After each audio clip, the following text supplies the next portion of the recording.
Hello, hello.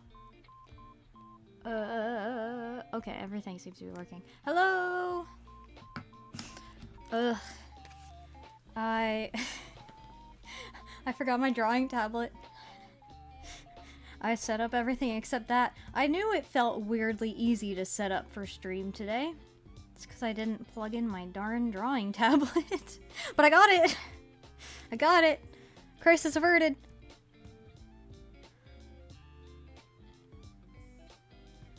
Yeah, I gotta draw so hard on my screen it goes straight into the internet. Yeah, exactly. Pro drawing strat right there. Okie dokie. I am going to pull up Artfight and see if I can find our new friend here. Let's see. How does Artfight work? It's someone's profile.artfight.com or something. Wait, let me look at the format. What is it? Show me the darn URL. Okay, artfight.net/ oh, okay. Okay. Let's try this. Put in their username.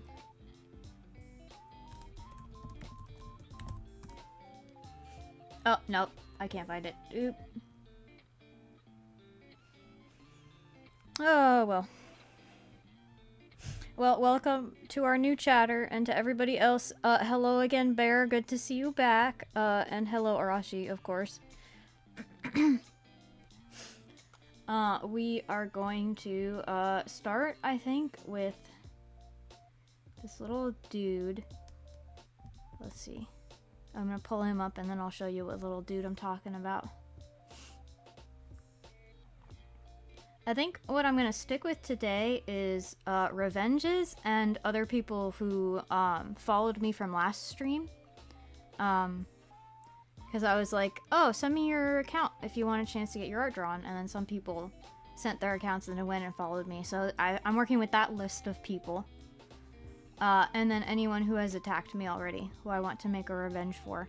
I think I'm gonna start with this little dude though. Copy. This guy. Look at this cute little dude. Little tiny dragon. Hello, Strawberry. Welcome. Good to see you. You didn't miss it. And you're here pretty much at the start this time. For those who don't know, what is an art fight? Yes. Are you fighting people with American Gladiator-sized paintbrushes? I wish. I might have to draw that now for, like, next year's art fight thumbnail.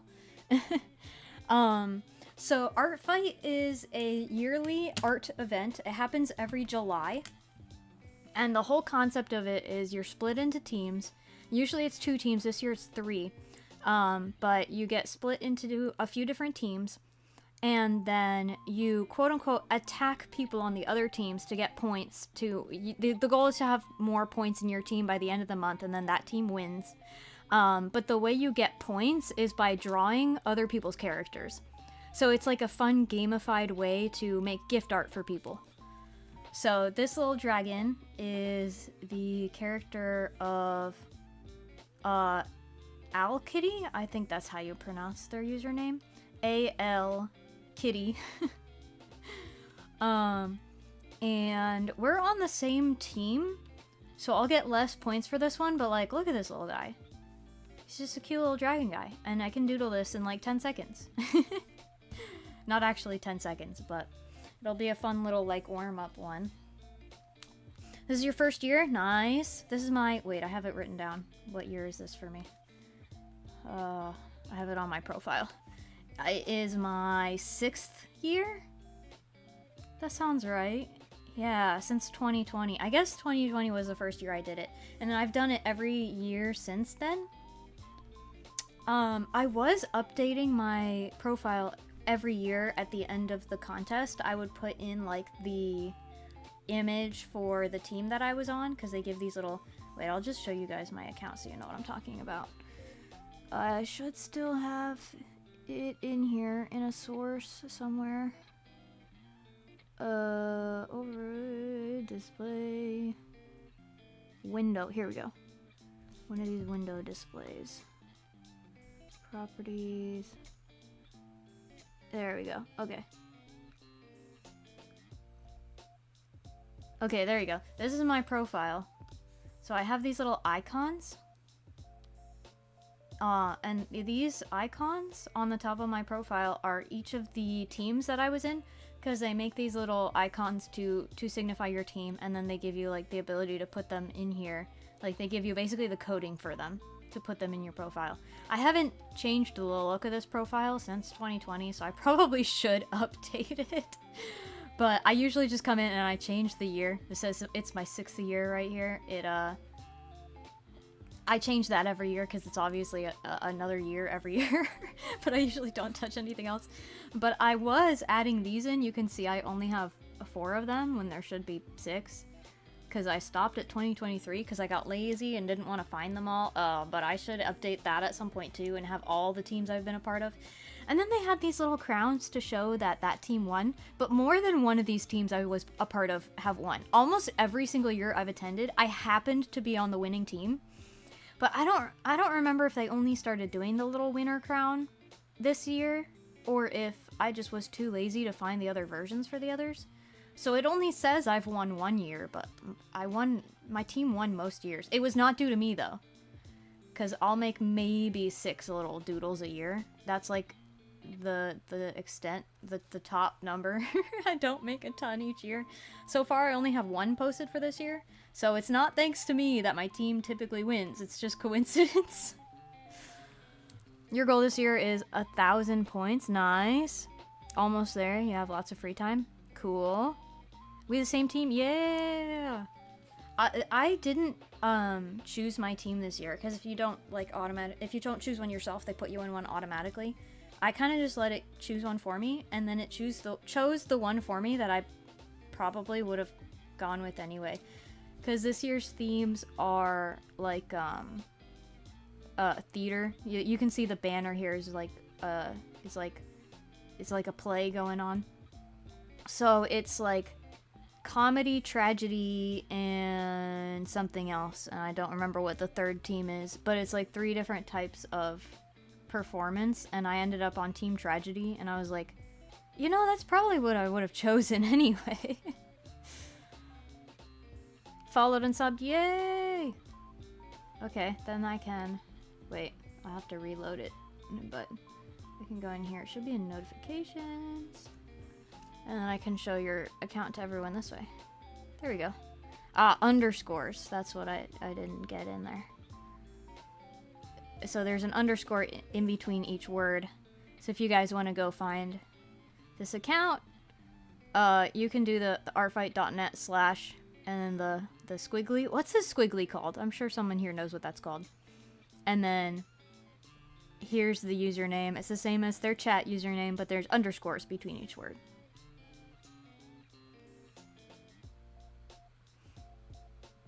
We're gonna stalk you now. Cute. Okay. I'll leave you alone now. We will go back to OBS, to Clip Studio. Because we're gonna do this little dude. He's so cute.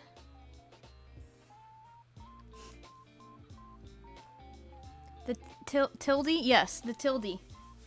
See, I knew someone would know what the squiggly's called.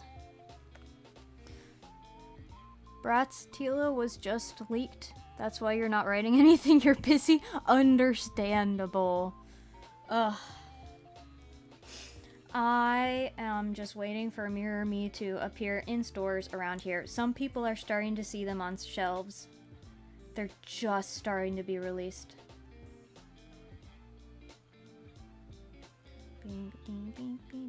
I might have to delete some tabs here because my computer's running a little slow.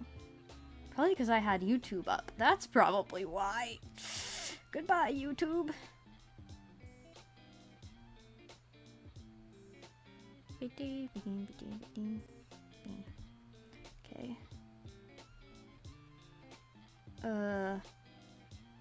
That should be somewhat better. We'll get rid of that. We'll get rid of that.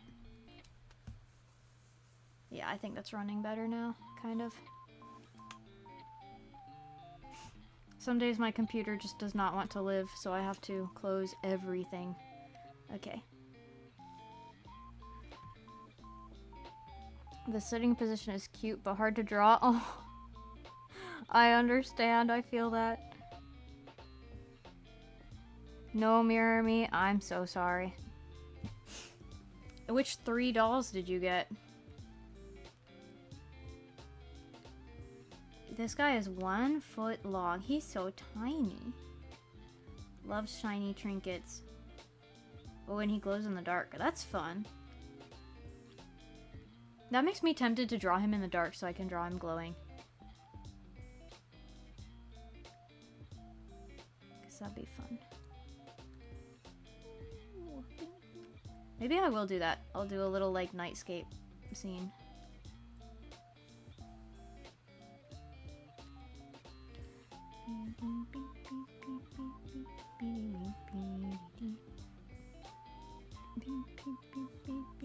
I'm gonna move this little thing for you guys so it's more like where I actually have it.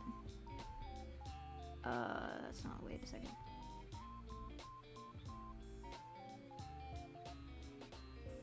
There you are. Come here. Okay, I'll move it here. There we go. That's kind of where I have it.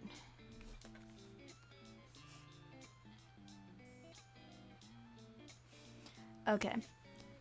Creepro, Rebecca, Self-Scare Drac, and Core Refresh 3 Lagunita. Nice. I still need to get... Who in Monster High do I still need? I've become less interested in a lot of newer Monster High dolls. I'm like at the point where I feel like I have enough of them and I don't really need to keep collecting. I do want the big old Drac set that's been announced but not released yet. But that'll be later on and expensive, so we'll see how that goes. I'm getting a lot of lag, so I don't know how well this is gonna go for me.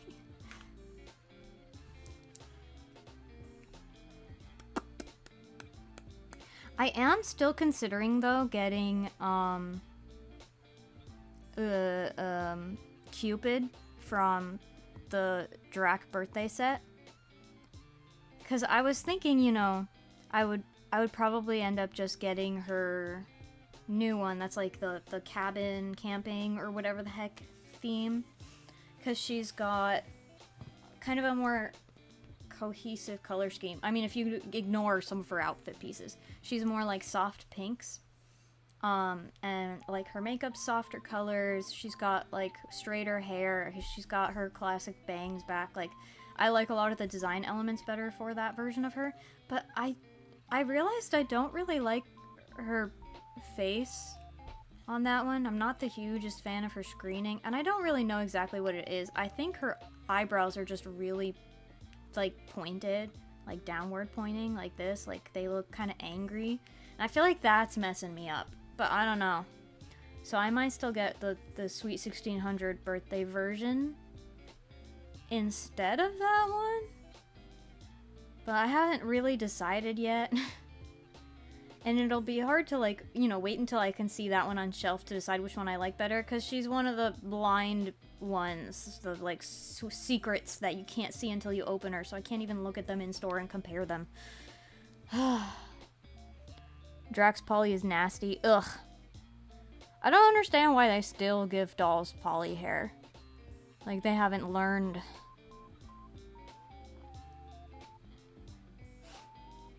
2-hour flat ironing session and 2 boil washes. Nice. I hope it works out for you. What am I doing? I am doing dragon.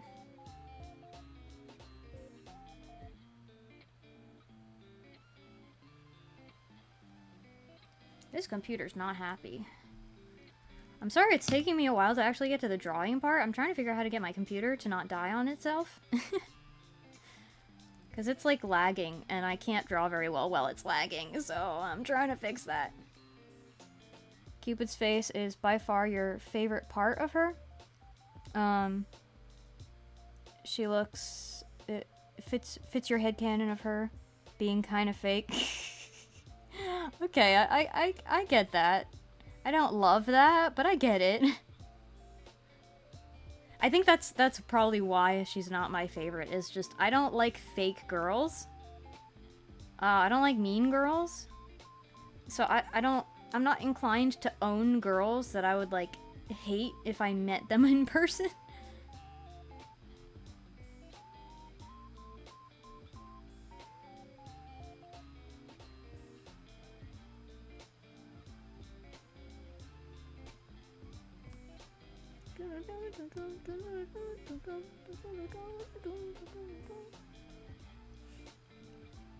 I need to delete all of the Adobe programs, because I could only use Adobe programs because of my college classes that I'm not taking anymore.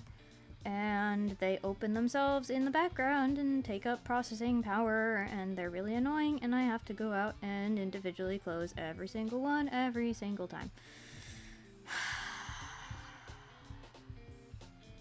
Guys, I don't love Adobe programs, I'm not gonna lie. Like, they're top notch and all that, but I think using them for school has made me realize that I just don't like using them. Which is not good, because they're the industry standard, so in the industry everyone expects you to use them.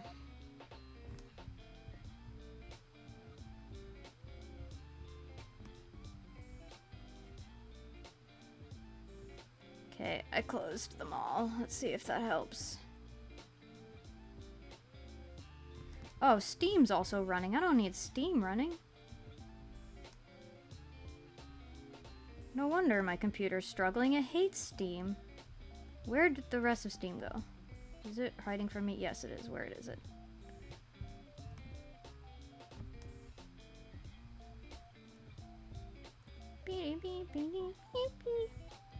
Are you enjoying this riveting content of Clipsy closing out programs on her computer so that they'll stop killing it? I'm sure it's quite entertaining. Being able to see nothing of what I'm doing while I'm struggling with my slowly dying laptop that doesn't like to stream.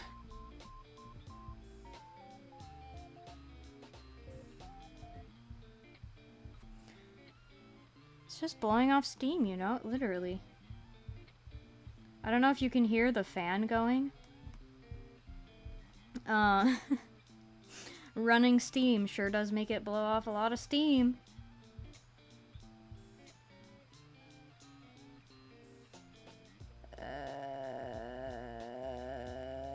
Okay. I think I did everything I can do. Let's see if that helps. Very entertaining. I'm so glad. Oh my gosh! Guys! It's not lagging! It worked! Oh my gosh. Beautiful. Ugh. This is why I hate Steam and Adobe. I literally just went out and closed all the background processes of Steam and Adobe. And it's now not lagging anymore. Okay, wonderful. I'm gonna draw this little guy, enjoying the stars.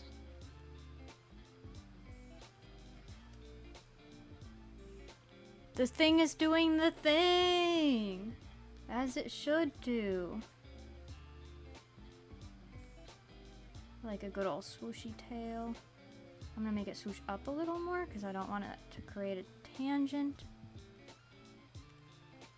How long have we been going on in this stream? A half an hour? Half an hour into art stream and the art has started? Sometimes that's how it goes, I guess.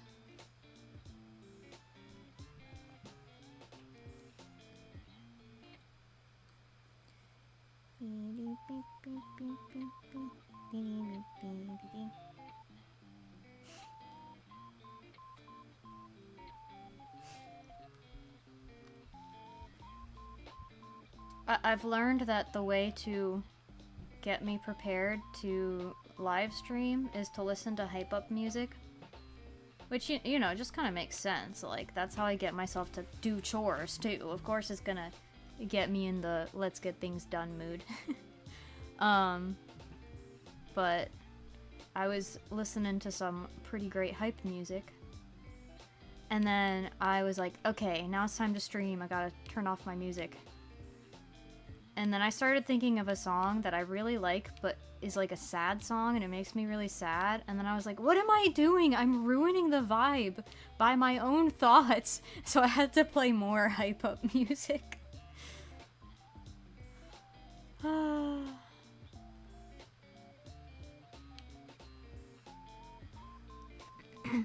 Have to eat lunch, but you're not hungry? Ooh, well, get a light lunch, I'd say. I do that all the time. And sometimes the answer is getting something that's like light and easy to eat, so that you're still giving your body the nutrients that you need, but not like forcing yourself to eat a whole bunch of stuff that you just don't have the appetite for.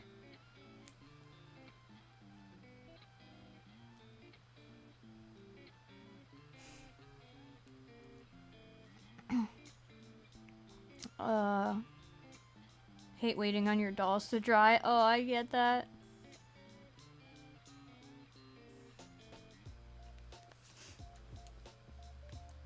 I have never had the urge to go on a run, but it's probably not the worst urge to have. I just hate running.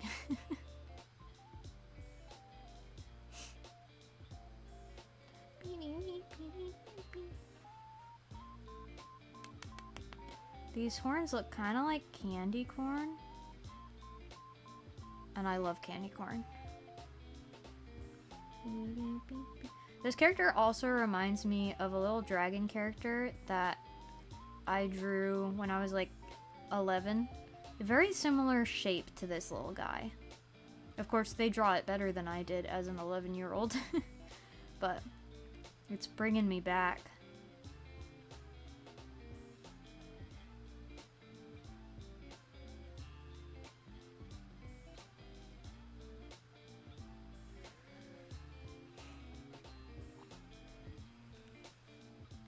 You bet it feels great. I think it feels terrible.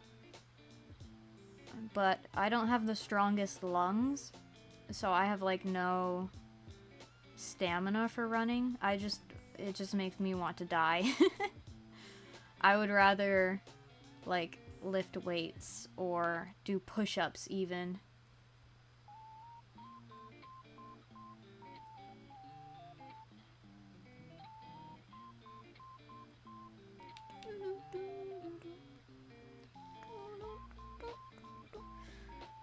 You like racing bikes? Oh, that sounds fun. Gonna make some chicken and Hawaiian. Ooh, Hawaiian rolls. That sounds good. I approve. That sounds tasty. I haven't ridden a bike in so long, but I enjoy riding bikes.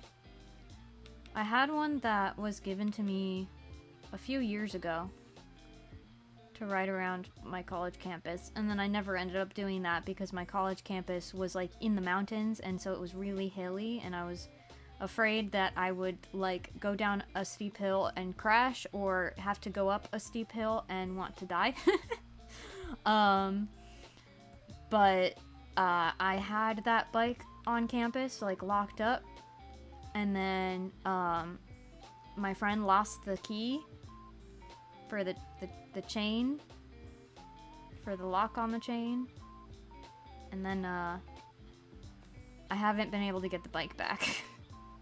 So my bike is gone. I don't have a bike anymore. It might still be on campus, or they might have cut it out and gotten rid of it because it was sitting there for years. I don't really understand what's going on with this yellow part here. Oh, wrong. Nope, wrong thing. I want to go this way, stupid.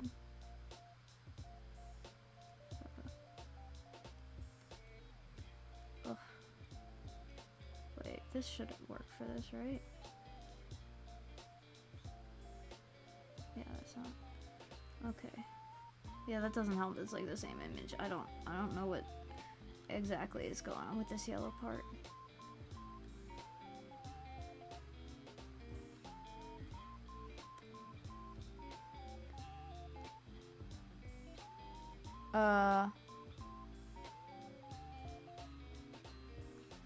Just saying, as a fellow bad lung user, if you run consistently, you're it's not worth running regularly. I also have bad knees, so running regularly would actually screw me up, because it would just destroy my knees over time. So running is actually the wrong sport for me in general, because it's just not good for my personal body.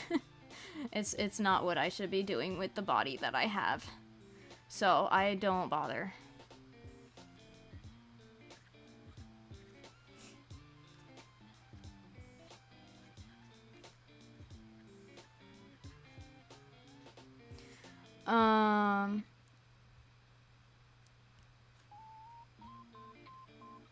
Flew over your bike going full speed. Ooh.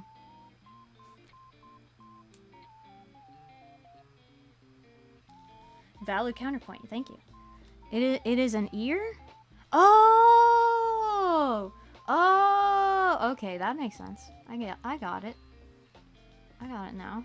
I understand. That's okay. Cool. Also, hello. Welcome into chat.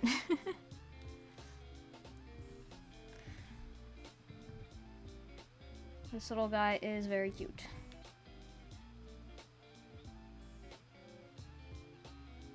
Little stubby legs. Okie dokie.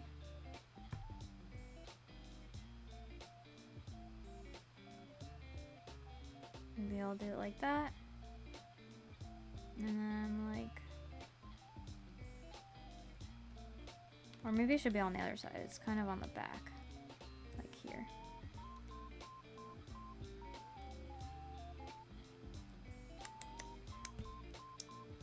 Okay, I think that's about right. We didn't get these spikes,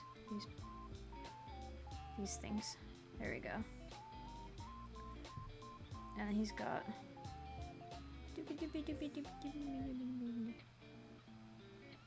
We'll fix those. Actually, you know what? I want to do a little direction swap here.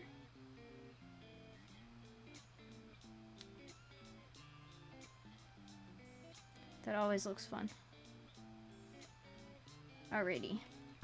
Now, I think because I want to make him in the dark glowing, I'm going to use my solid bold line art.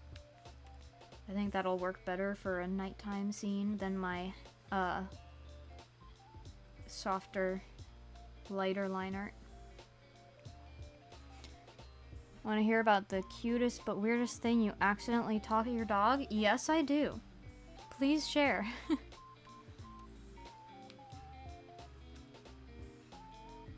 Okay. I do think I want to move him down a little.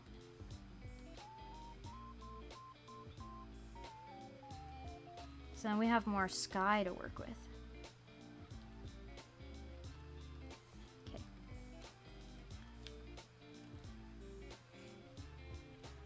You got yelled at by a woman who threw open the car door. What? Touched her car with your door. Oh. Yeah, some people are like that. It's rough. I'm sorry about that. Gotta be super uber careful. Because some people are like overly protective of their cars.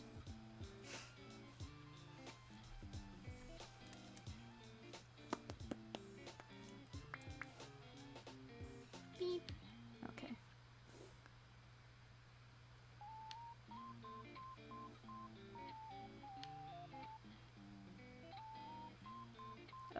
No. That's better.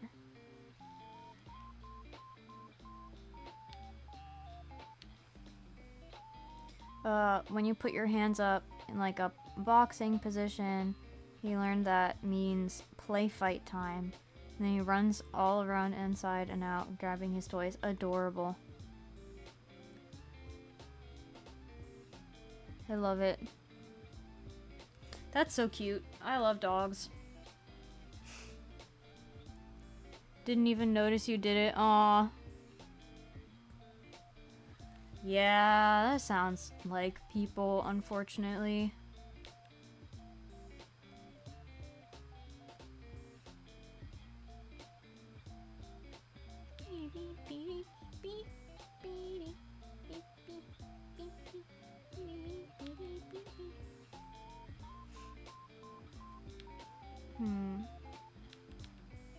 I'm gonna start with these ones.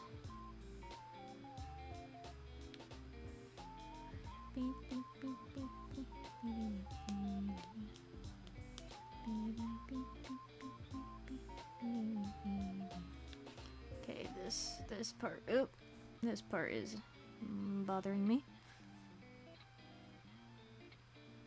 Yeah, we'll go with that.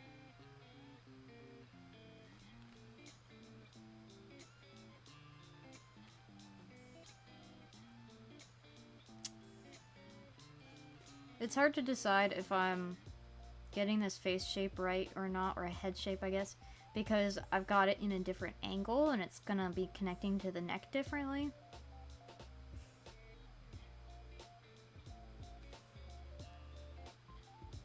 I feel like this part needs to be up on top of the head more, though.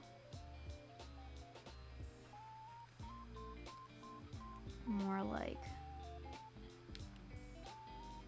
that. And then it goes into these scaly bits.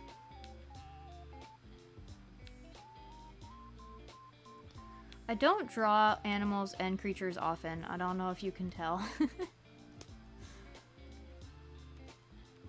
I make an attempt every now and then.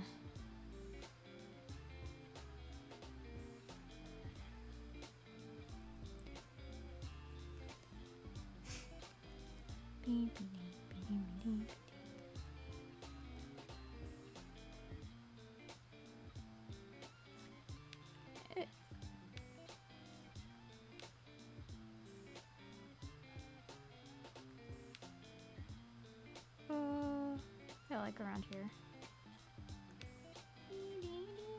I don't like that. I liked my sketch better.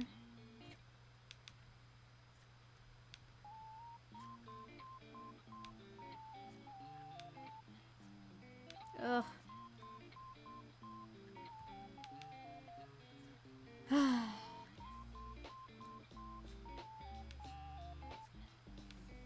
That's not working for my wrist. Wait. Maybe, wait. Like this angle. Maybe not.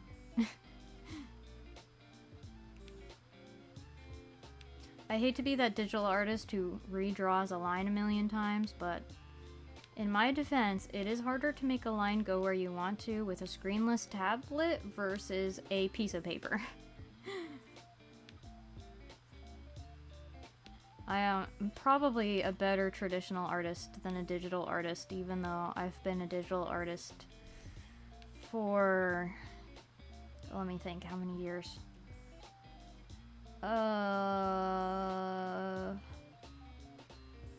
My brain's pulling a blank. Numbers are hard.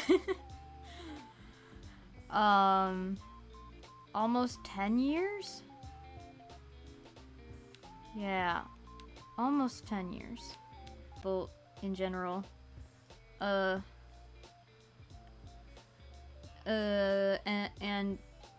with kids in the car is worse. That's not great. I do remember one time with my high school friends back in the day, one of my friends was driving and some guy decided we cut him off because we merged in front of him.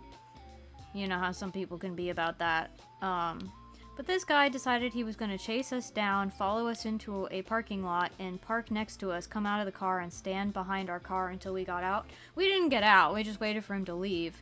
But he was like standing there ready to fight a literal teenager. He was like a middle-aged man. Like, ugh, ridiculous.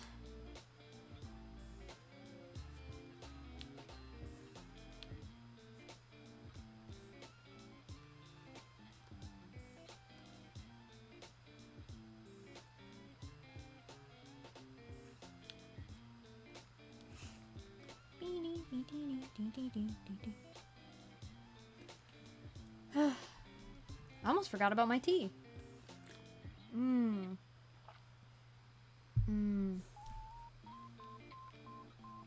Oh, I put some honey in my Earl Grey today. A little sugar, a little honey. It's very good. We all yelled at him not to. We're begging him to stop. Yeah. I can imagine. That would have been scary, I can imagine. That probably stunk a lot.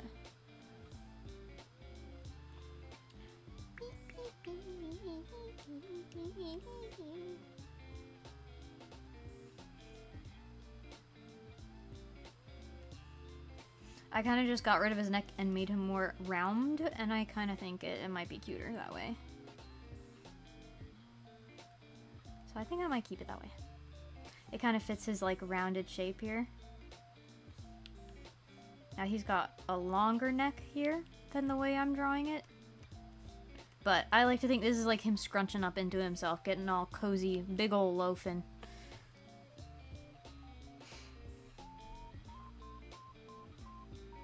Arashi is giving a cheeky little smile because he is also a road rager. Heading on vacation. No.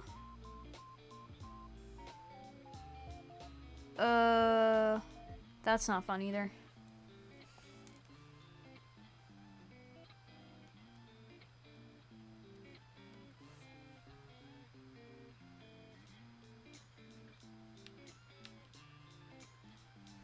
I want to draw this ear in here first so I don't forget about it.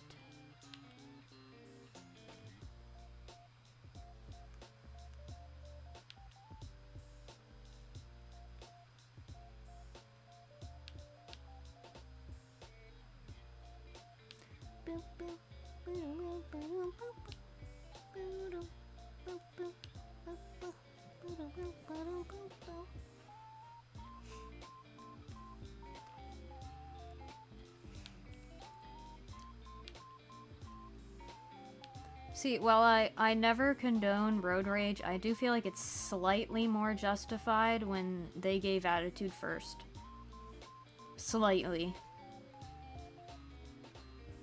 I'd rather ignore them personally and not get arrested. You back, welcome. It's kind of okay if you're the only one in the car. If you're only endangering yourself, then it's totally fine. Oh.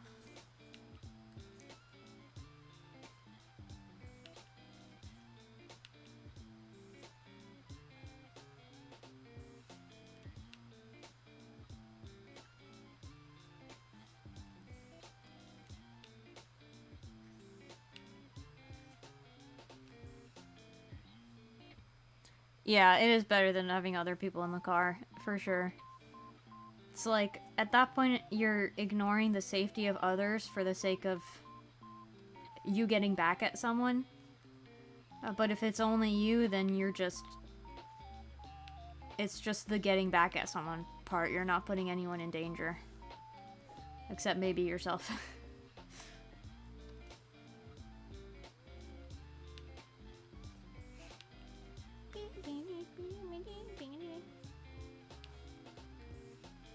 Ugh. Hello. Okay. That's cute. I'll go with that. Barely following my sketch here. But he does have a real thick tail, so I think that's kind of more accurate.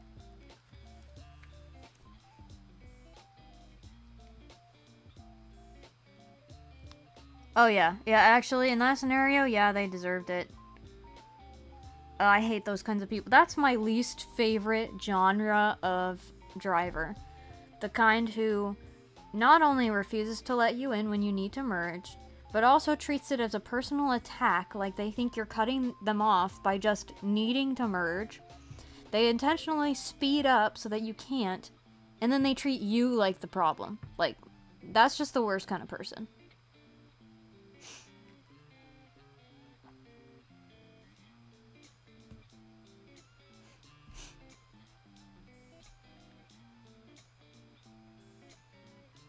Oh man, that feeling of missing nails when you're used to having them long, I get that. Yeah, I do that every time. I don't like to cut my nails too short because then I feel like I can't use them for anything. Because long nails are like so useful. I feel like I'm missing a thumb if I don't have nails. Beep, beep, beep, beep, beep, beep, beep, beep. I think that's better. Ugh. Okay. Oops. Flipping my canvas when I have a reference image up is so annoying because the reference image then covers what I'm trying to look at. Okay.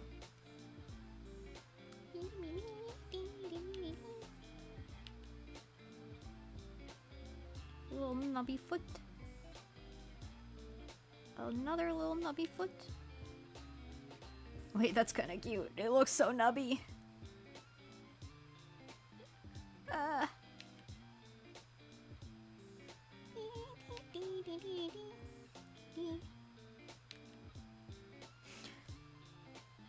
I have this problem with Artfight, right? Where I have way too many OCs and I don't want to put them all on Artfight because the more characters you have for people to look through, the more overwhelming your account is to look through.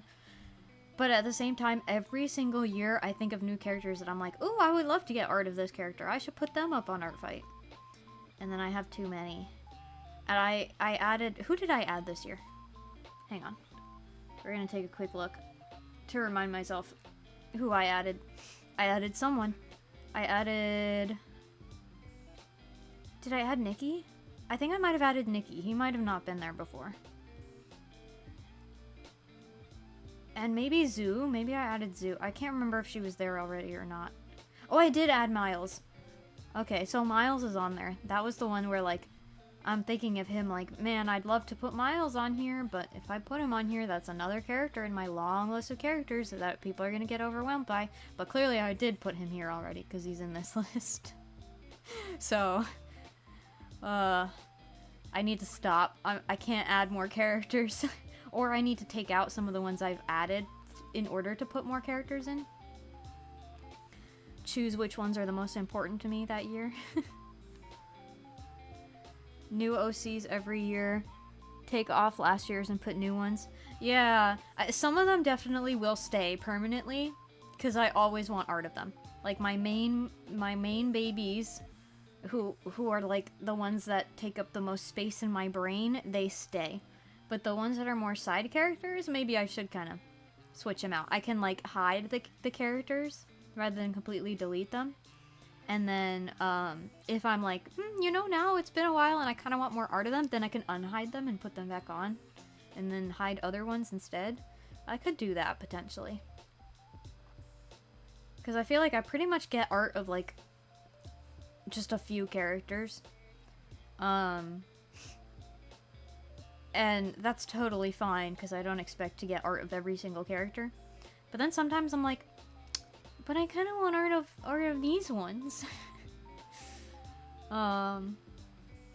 Like, Flare and Tama get art, I think, every year. And I actually don't mind that at all, because I'm happy every time people draw them, because they're, like, two of my favorites. And they're always drawn together. It's like, it's the two characters of mine that got drawn together are Flare and Tama, and they always get drawn, and I'm always happy about it.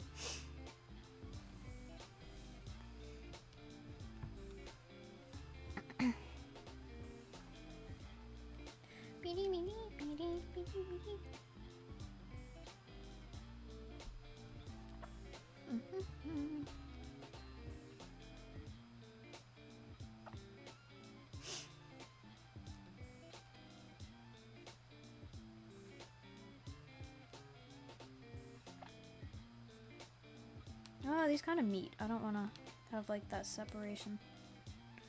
Let's do that. Oh. Ah! I need a smaller eraser. Okay, that's better.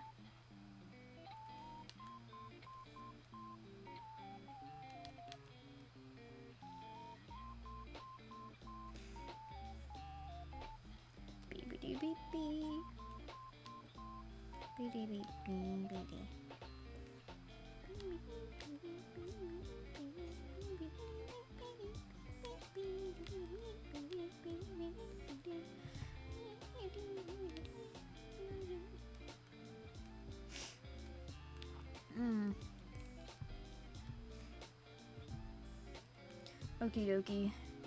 One more. This is gonna kind of cover his cute little footsie.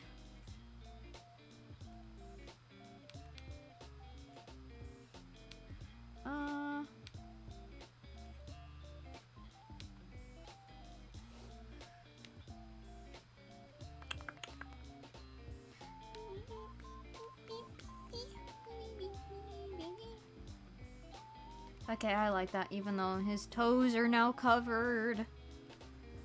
Need to go outside more, but it's been so hot. It's literally, like, unsafe outside today.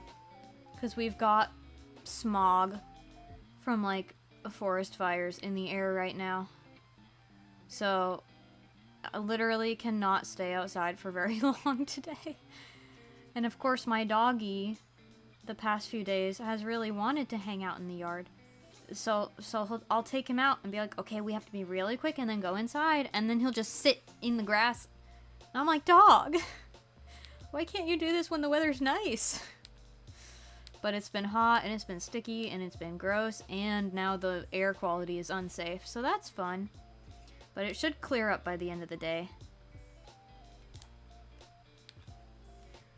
It's cold where you live. It rained today. Oh wow, I'm jealous.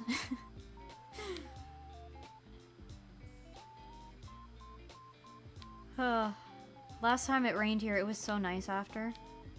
And then it was immediately like 110 degrees the next day.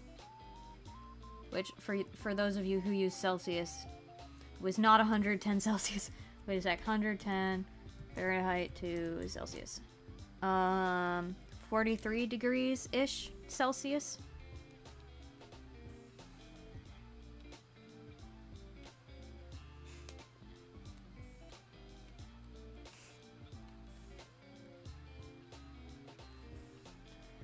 You hate thunderstorms? Yeah, I get it. I understand. I don't like being outside in the rain, but sometimes when the summer weather's been really hot, all I want is for it to rain. Because then it'll cool everything down, and then I don't mind thunderstorms. Like, I don't love thunderstorms in the colder, seasons. Because it just makes it more cold and more dreary, and then it's already, like, sad and dark in colder seasons. We don't need more sad and dark. But sometimes I like thunderstorms during the summer.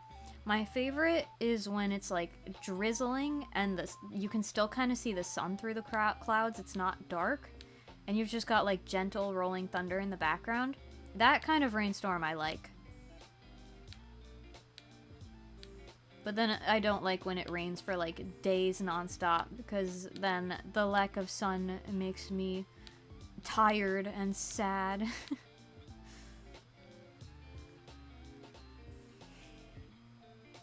Yeah, I get depressed when the sun isn't out. It be like that sometimes.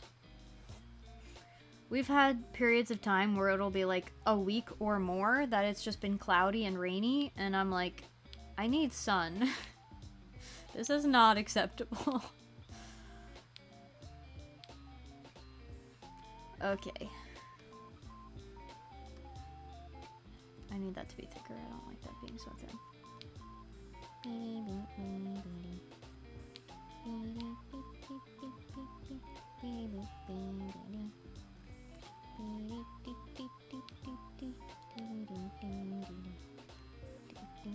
Not vampire confirmed. Oops. Oopsie.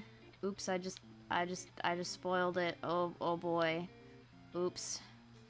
Oh, you weren't supposed to know I'm not a vampire. Ugh. I'm actually just an alien.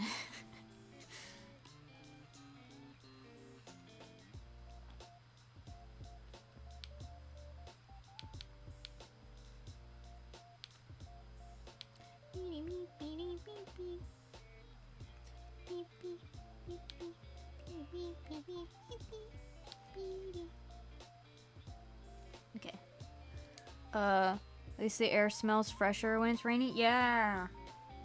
I like that fresh rain smell.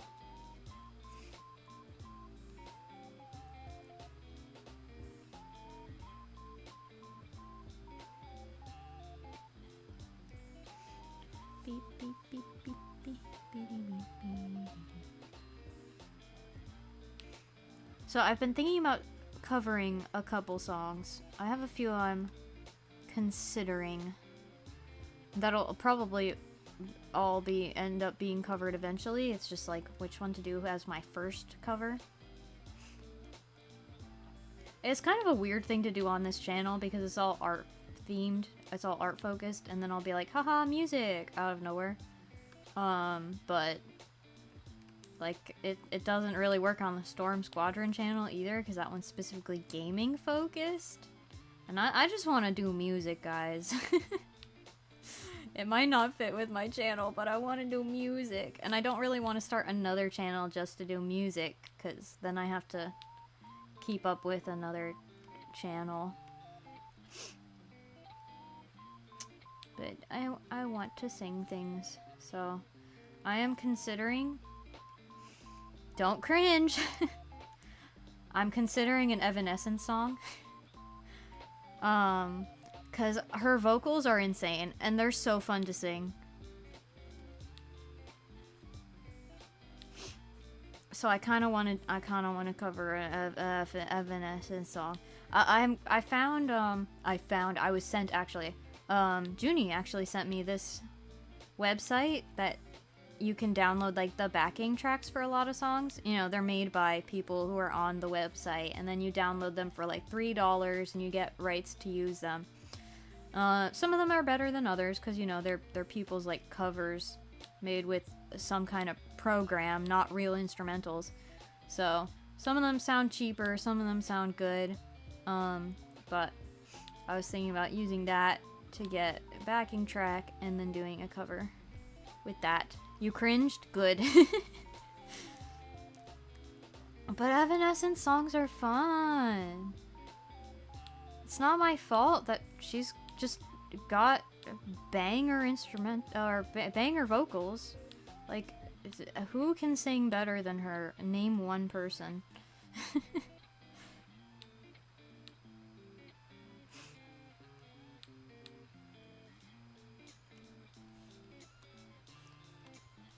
I also just feel like it'd be really fun to sing like a powerful song, because I'm known to have a softer voice, but I think it'd be fun to do a more powerful song like that, and then be like, hey, check it out, guys.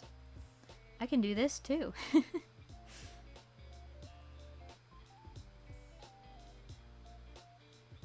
You have a better voice? Prove it. Sing. Sing for me! Phantom of the Opera moment.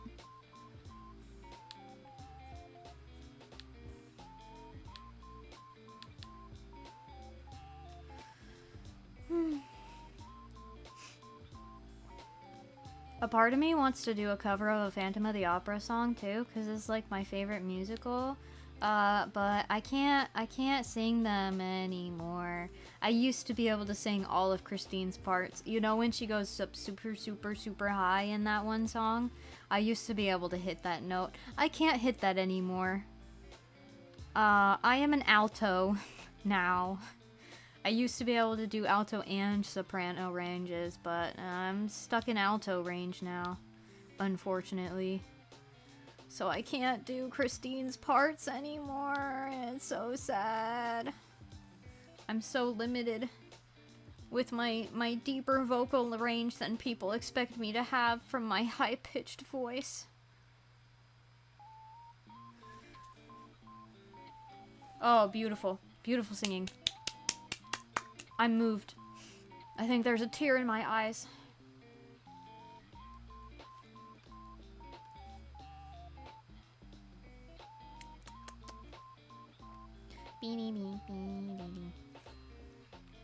I really thought this was gonna be like a quick doodle, and now here I am like smoothing out all my lines.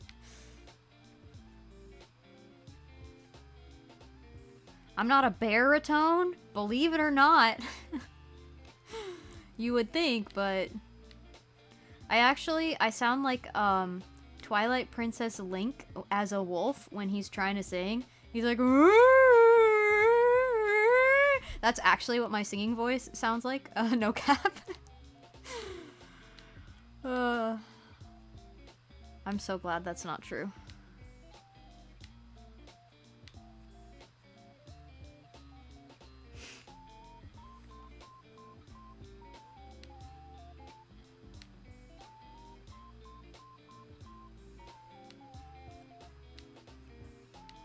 Ten out of 10, thank you.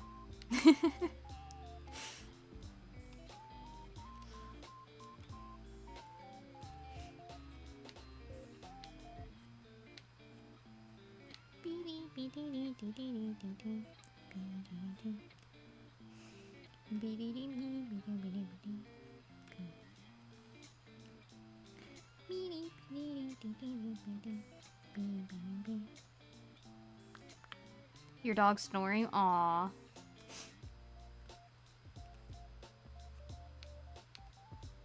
I abandoned my dog to stream. He's probably so sad. He was forcefully cuddling me. As in pushing his body against me. Forcing me to cuddle with him. And then I went, okay, I gotta go now. And then I got up. And he looked at me like he had been betrayed. As he does. Every time that I have to get up off the couch.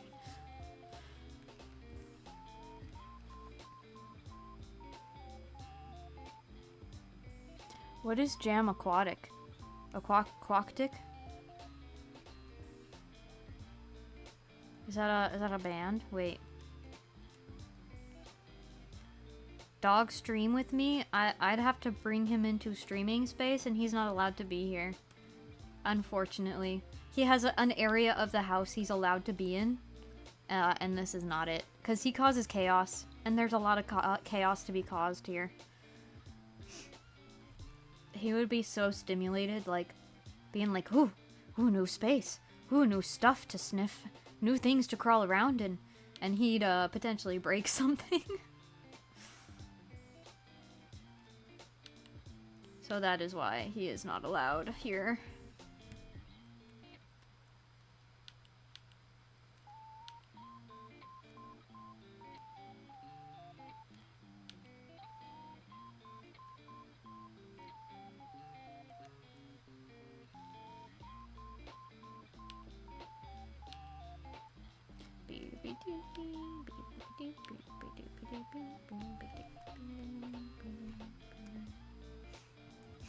One day. Perhaps one day.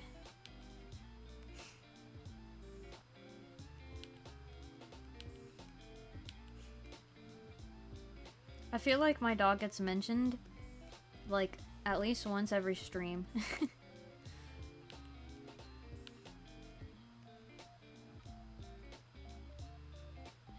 I would say he's like the mascot no one's ever seen, but people have seen him. He's in the Discord server regularly. Does Jam live in the water? That is a good question.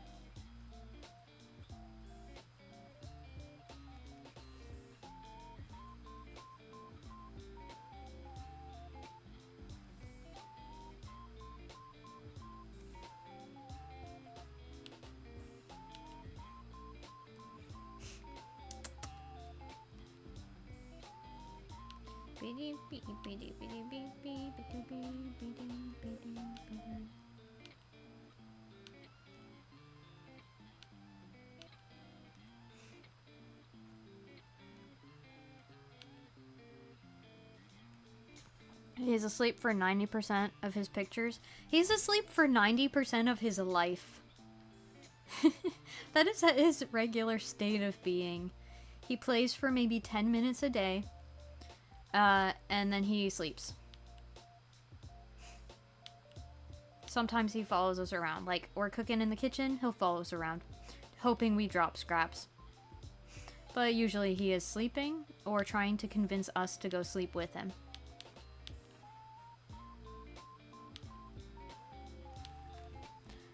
Should one day get another mic you can walk around with. Oh! Have the dog join the stream in the other room. That would be cute. I can't do a full room camera. Because you will not see me that way. You will see me the way I am on screen right now. But there might be a way to do like a dog cam. I would love to do vlog style content too. I kind of will I'll probably start another channel to do vlog stuff. And then on the other channel I can do like a full camera of what I'm doing and stuff. And then just keep that separate from this stuff. He's just a little guy. Exactly. A rotating camera? Ideas. Ideas for when I eventually have money to spend on streaming. I am currently job hunting, so I'm currently broke. But my plan is once I can get a job. Actually, you know what? Hold that. I was gonna say my plan is getting a new computer that can handle better content stuff. But actually, before that, I have to buy myself a new car. Cause my car is dead. I have no car right now. So I have to buy myself a car. But then after that, computer is next, and then after that, we'll have to see what other streaming equipment I can get from there. Hopefully, somewhere in there, I'll get like YouTube partner, and then make a little bit of income from content, and then that can help pay for that stuff. Like I could potentially get a little microphone I can like clip to myself and walk around with, using like YouTube money, if they start paying me. Which will be great, but my goal for this channel is just to have enough income for it that it'll pay for itself. Becoming viral or famous is never something I've been like really aiming for. It's like well, if it happens, cool. If it doesn't happen, that's expected. But like if it brings in enough money that I can buy equipment from my YouTube money, like that would be excellent. That would be preferable. That'd be great. So I don't have to spend my hard-earned life money on my hobby. My hobby that's kind of a career, except I'm not making money from it.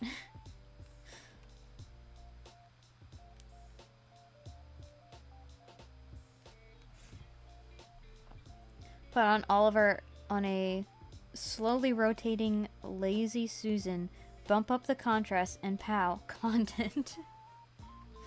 Yes, this is true. That would be good content. That makes me think of like early YouTube content, like just spinning dog. Like the title would be something like "Dog spins in a circle for 10 minutes," and it would just be a dog spinning in a circle for 10 minutes with like a goofy little backing track. That's so old YouTube.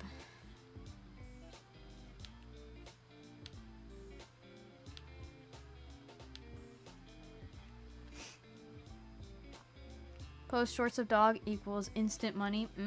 Yeah. Gotta get that cash flow from my aminal. Fantastic idea. I really need to make shorts more. I have like maybe 3 YouTube shorts from like forever ago, and I never make them because it takes editing. Like if I want to turn like a clip from stream, for example, into a short, I have to not only edit that down to the clip that I want, but then I have to edit it to be vertical instead of horizontal. And that just always feels like too much effort, even though it shouldn't be. And then recording specifically for shorts means I have to specifically record vertical, and then I can only use it for shorts. So it's like a whole extra content form that I have to do if I want to do it, and it feels like too much effort, even though it really shouldn't feel like too much effort, and I really should just do it. Oh, eventually I will. Because my YouTube shorts get pretty decent views, And they've been sitting there for forever. They're probably from years ago. And I will regularly go into my analytics and they'll be like my top videos of the week. Because they just keep showing up on people's timelines.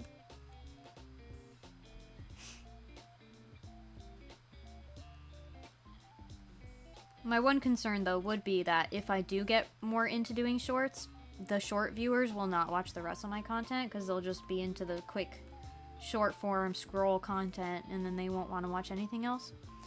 But we'll see how that goes. Peak 2006, literally. Take me back to 2006.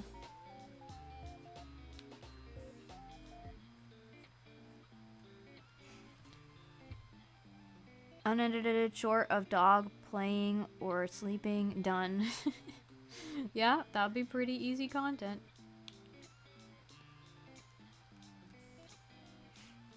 I should do little, like, showcase videos of some of the stuff that I made in art school.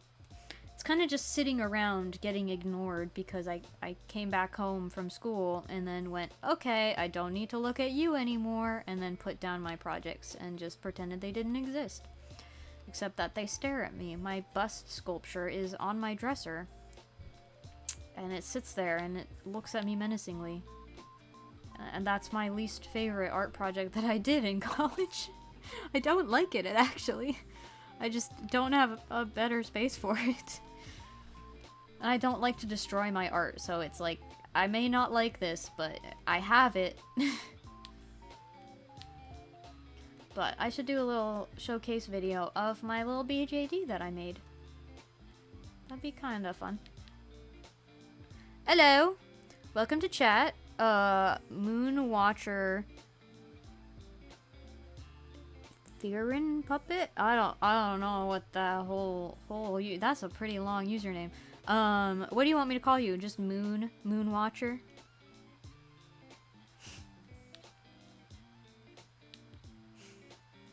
We are currently drawing a dragon. It's almost done. The line art's almost done.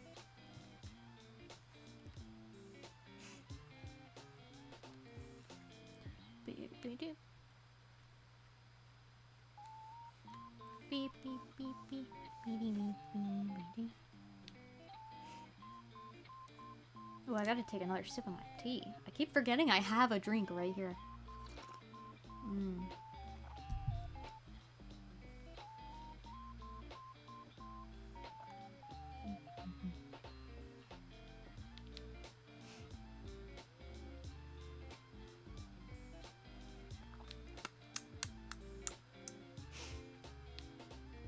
I think I have this terrible problem when I do art streams where I lock into the art and then I forget about my tea and then my tea gets cold.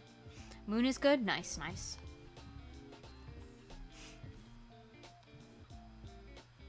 I kept like ending stream and then being like, I still have half a cup of tea, sometimes more.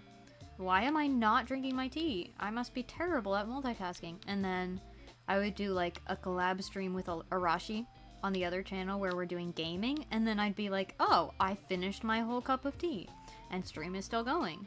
Huh. So it's just a problem of me locking in too much with art, I guess. Which is weird, because I don't even feel like I'm that locked in. I'm just a little too locked in to multitask with tea, I suppose. Already multitasking with chat. Brain said, nope, 2 things at a time, not 3. Made this account when you were younger and didn't know how to spell Ethereum. Oh! That makes sense. I get that. My old DeviantArt username, I'm not going to tell you guys what it is. Because I think it's funnier to leave you in the dark. Know that I had a DeviantArt past, but you don't get to know what it is. But my old DeviantArt account username was like a combination of like my 2 favorite franchises at the time, and I just like smashed them together and made a username out of it, and that was just who I was online for the first few years that I was online. And then I changed my name, and I couldn't change my DeviantArt name because you have to have like the premium account to change your username. So I was like, well, I guess that's just staying with that name. Which is actually works in my favor now because I don't have to tell anybody what my DeviantArt account is. Everyone tired? Oh, I feel that.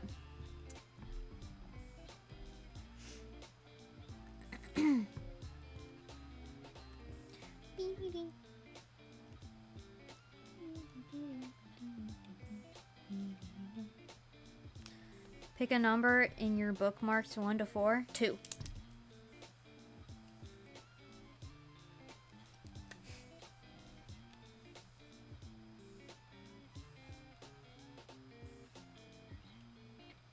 Ooh.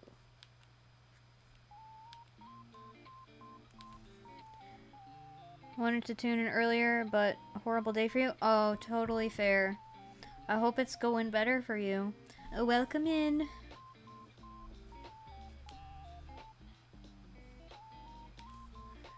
A 100 here where you live, it's so hot. Oh, I feel that. Yeah, it's awful here too. Are you also dealing with the smog? We were just complaining about it. Too hot. Too, not great breathing conditions.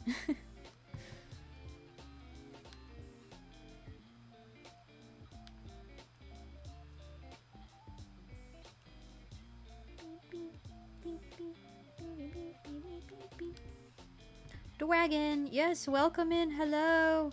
We are drawing a dragon.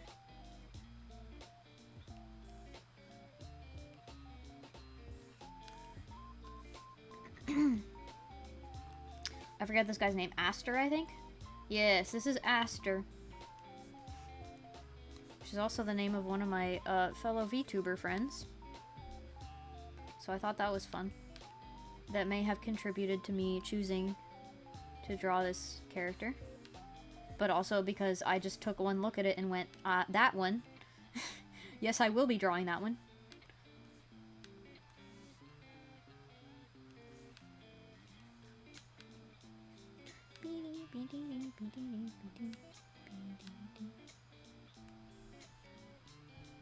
Dealing with a burn from fake fur left outside? Ooh, that doesn't sound good. Heat be making you depressed. Oh. Yeah, I get that for sure. Well, hopefully we'll get a break from the heat. Hopefully, fingers crossed. Don't know though. I hope at the end of the month it won't be quite as hot because I'm going to a convention. An anime convention.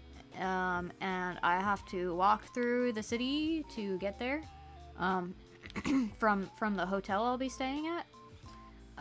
And it will be, well, like a 20-25 minute long walk through the city in cosplay, probably. So, let's hope it's not 110 degrees then. Remember when you used to make animal masks? So many hot glue burns. Oh, yeah. I get that for sure. Fun fact, I had a scar on my leg for years. I think it's finally gone now, but it was there so long I would literally, like, talk about it like it was a battle scar. And it was from a hot glue burn when I was at a summer camp in, like, middle school, early high school. And we were doing like a craft activity and we had hot glue guns for it. And more of the glue came out than I meant it to, and it fell directly on my bare leg because I was wearing shorts. And then it like immediately dried on my leg after burning me. So I peeled it up and my skin came with it. So I had a scar there for years. It was interesting.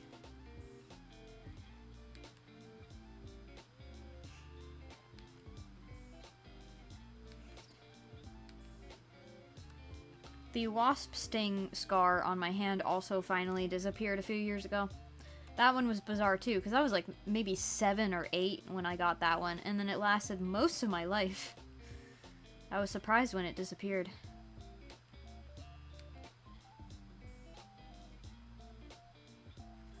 My skin just randomly deciding to regenerate in the past few years, I suppose.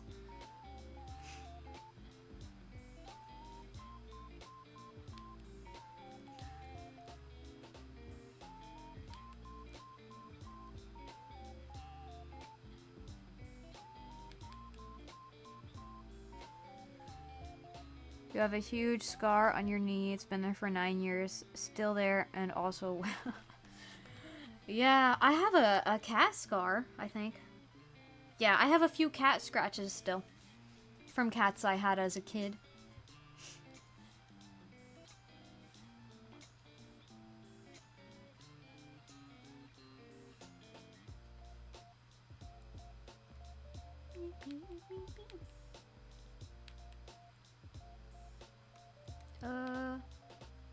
Yeah, more like that. I like that better.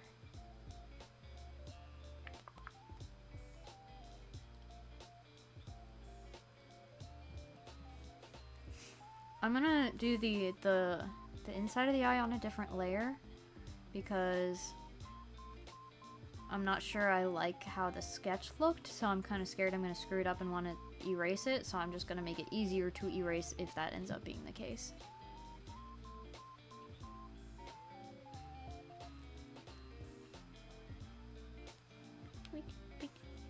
I want this to be thinner. Yeah.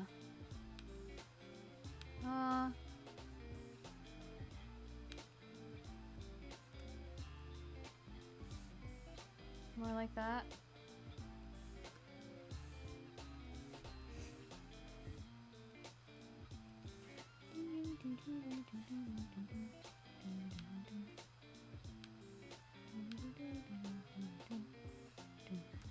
Okie dokie. Tis Dragon. I think that's all the line art. Yeah. Coloring time. And I'm gonna stay pretty simple for the colors. I'll add a little basic shading if it needs it.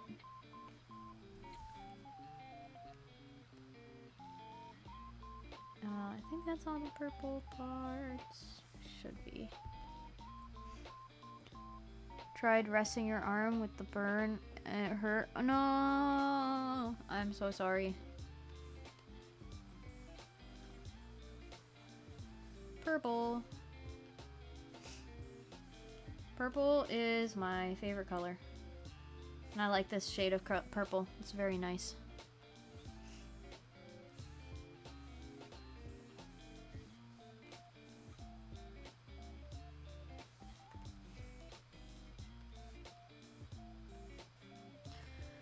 What's the wildest story from your childhood? Oh.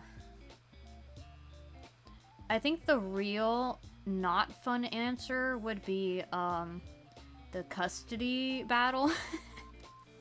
But that's probably not the funnest wild story. So let me think of something more fun. Let's see.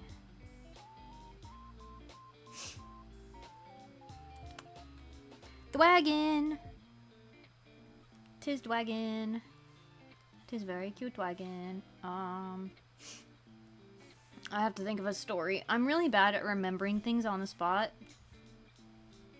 I have a bad memory, but like I also remember a lot of things. I just don't remember them when I need to.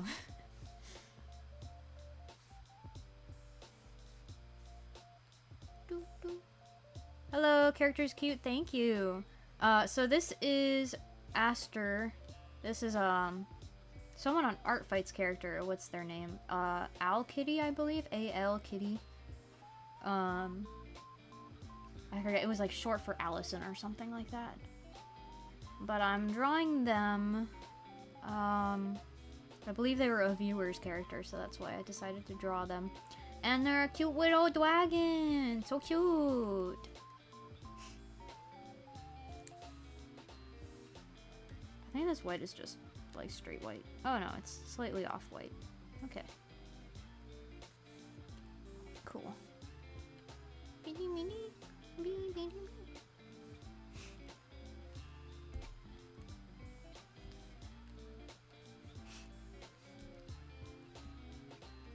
At some point, maybe I will pull up one of my own characters just to, I don't know, go back to my own art for a moment. I really enjoy Artfight. It's a lot of fun. I like the concept of it. I think it's really nice to, like, you know, make art for people who might not usually really get art of their characters, just like made by people. So I like Artfight, but I do sometimes miss drawing my own characters during Artfight because that is my favorite thing to draw. I don't do a lot of fan art because I prefer just drawing my own characters. I rarely do commissions because I prefer just drawing my own characters. I'll pretty much take on commissions when someone, like, specifically reaches out to me and wants my art specifically. But otherwise, I'm like, I don't advertise them or anything like that because I'd rather just draw my own characters. So, although I enjoy Artfight and I like making art for people, sometimes I do miss my OCs during Artfight.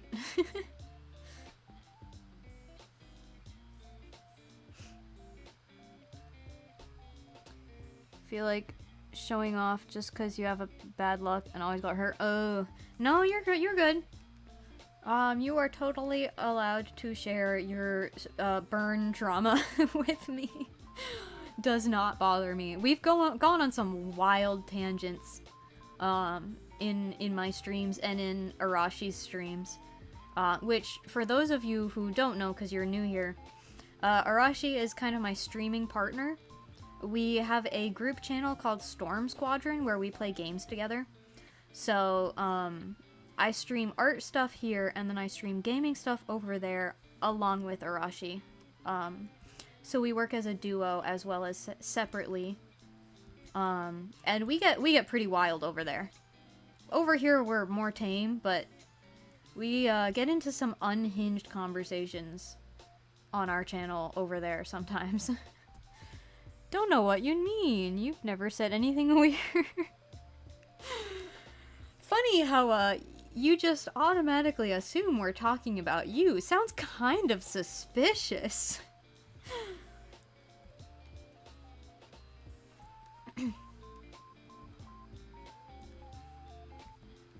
Our last, our fishing stream, web fishing, that stream, that got wild. We got into some, like, deep family trauma in that one.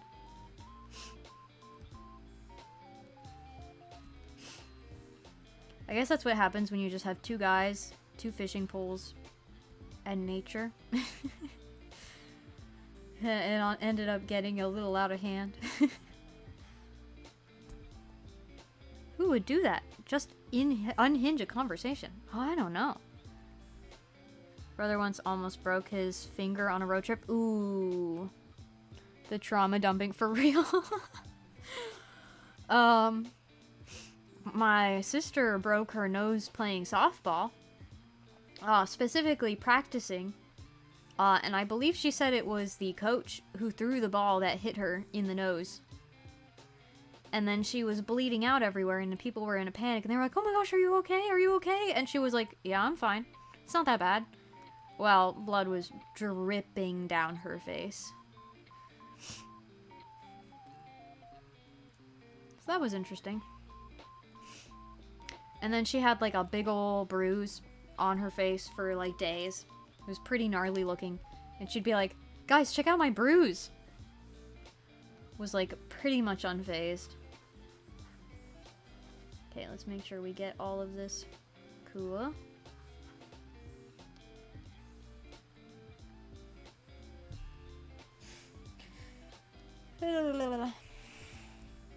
I just realized I still have not shared a wild childhood story. I am not a super wild person. I don't have wild stories of like things I've done, but wild things have happened in my life. Ooh, here's one actually. A pretty wild story. From my early childhood. Like, I really don't remember this happening. I just remember my family telling stories about it after it happened. So, like, that's how early in my life it was. I was little. But we used to live in a not that great neighborhood.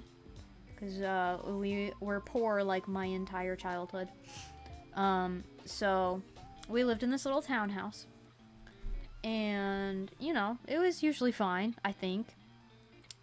And then one day, there was a, criminal who had escaped from prison, who was running from the police, and they had, like, helicopters looking for him and stuff like that. And then, after, you know, helicopters flew over us and all that, police knocked on the door, asking if we had seen anything suspicious, because they had seen this guy on our front porch. Helicopters had caught him literally on our porch. I don't know what he did, but he'd escaped prison and was on our porch. So that's fun. But again, yeah, I don't really remember that one. I just know the stories.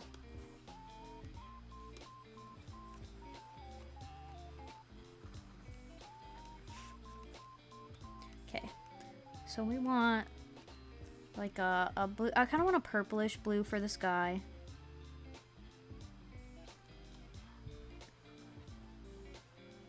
A little darker than that, I think. We want it to really feel like nighttime. And then like a more blue color for the grass that, with the purplish sky hopefully will feel more green. Yeah, I like that. So it's like grass.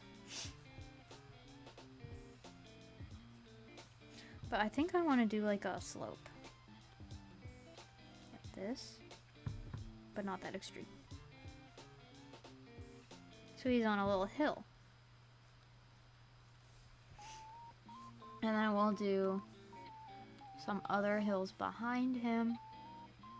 We'll do a, I guess, less greenish color. More darker, but more washed out, maybe? Yeah.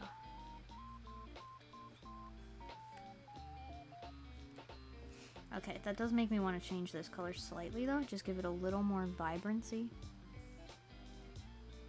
Just to make it feel even more like it's in front of them. Okay, it needs to be a little lighter, though.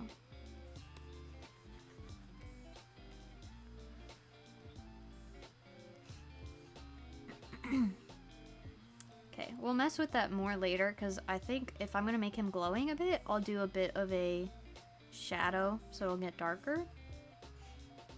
And that'll change it quite a bit. A few minutes ago, you said Allison, and that's your real first name. Oh, that story of my sister is what happened to you, but your knee. Oh, ooh, that sounds pretty bad.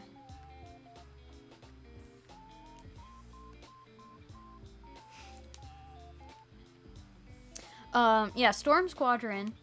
I believe it's... Is it one word? Or two? I think it's one word. Let me just double check. Because there's, like, another YouTube channel that has the same name, but, like, one of them is separated and the other's not. You'd think I would know my own channel name. I believe ours is all one word. Storm Squadron. Yes. And the profile picture is like a lightning bolt behind a fight stick. Like a really old style arcadey looking control panel thingy-mabobber, which is called a fight stick. So that's our like logo thingy. So over on that channel, the web fishing stream was where we got into, I don't even remember what we talked about, but we definitely talked about childhood trauma of some kind. I think we got on jokes about not having dads. I think that's what we got onto. Oh yeah, and we were talking about Strawberry's dad and our lack of father yeah, that's what it was. Yeah. We also talked about some other crazy things.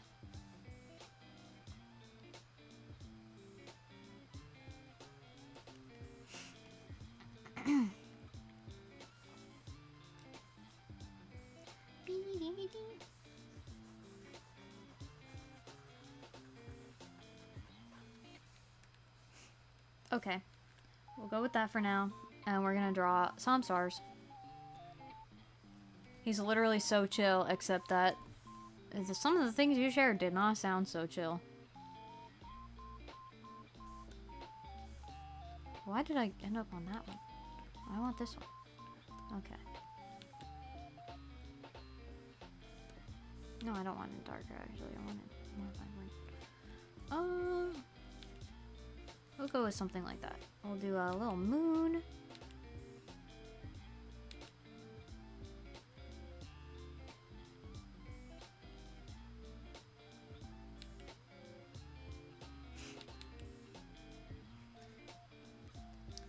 The question I get the most from artists who draw me, my clipsy self here, the most common question I get is, how do you draw that crescent moon? Because they struggle with it so much. And I'm like, I've just drawn it so many times that it's like effortless to me now. Because it's like whoop, and then whoop, and then it's like done. Done. Oh, of course I'm gonna draw a bunch of really bad ones. Done. That's it. Done. I did a moon. All done. So my hair clip is like really easy for me to draw, but it's not easy for anyone else to draw because I've just drawn it so many times that it's become easy.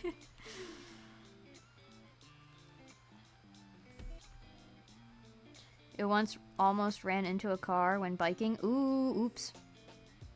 Well, I'm glad you didn't run into the car.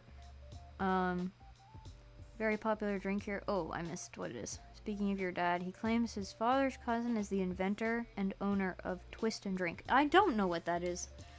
But, cool, I guess?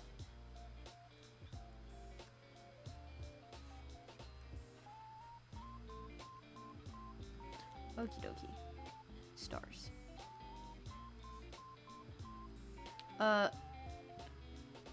A tip for drawing stars, if you need star chips, do not do them equally distant apart from each other. Make clusters. And then you can do in between little bits too. But definitely focus on having clusters so that they're not evenly spaced, because that makes it feel more realistic and more natural.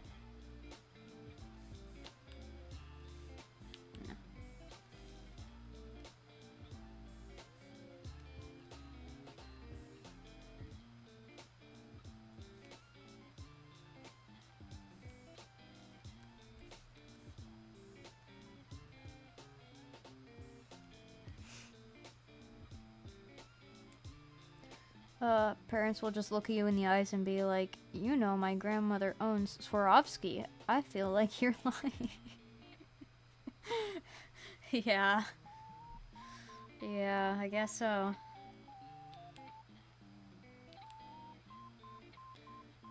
You know, I have a relative. This is an actual truth. I have a relative on my mom's side. I forget if he's like a great uncle or what. But he makes saddles for horses. And also these beautiful leather, like, carvings. So that's what he always gives to my grandmother for, like, any kind of gift ever. He makes her things out of leather, and they're just beautiful. They're intricate. They're super cool. And he just, like, makes them for her, and then she has her house filled with these just beautiful leather things. And I'm like, why do we have such a cool and interesting person in our family, and I've never met him?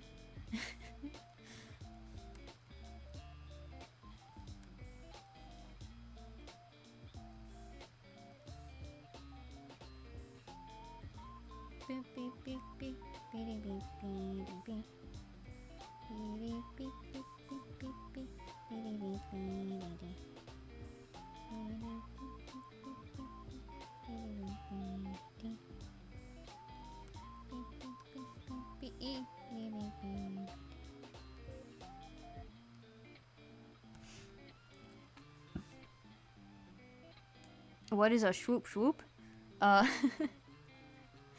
Swoop swoop affectionate. Swoop swoop is swoop swoop swoop swoop. It's also a reference to a video. Leather freaks you out? Listen. You're just weird, one of those weird hippie, I don't even know. I don't even know what to say you are. You got a leather jacket? Nice! I need to find myself a real leather jacket. It's hard to find them, at least in reasonable prices, because everything's faux leather these days. It's all, what is it, poly something. It's not poly as in the doll hair. It's poly something else, but it's all fake. It's all plastic, and then it crumples and falls apart, and it's awful. So I've been on a hunt at thrift stores for a leather jacket, but it's slow going, because in the rare instance that I find a good one, it's not my size or not the fit that I want.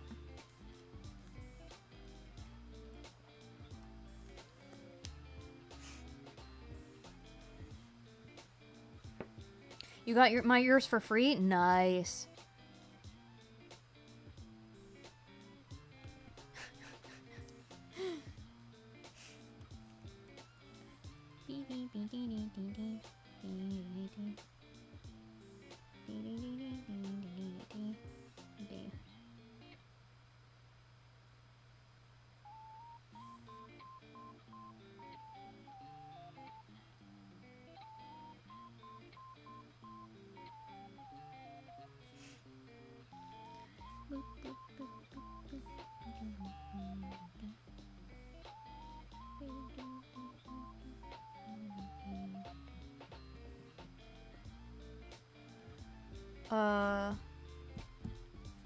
Got it from Boeing.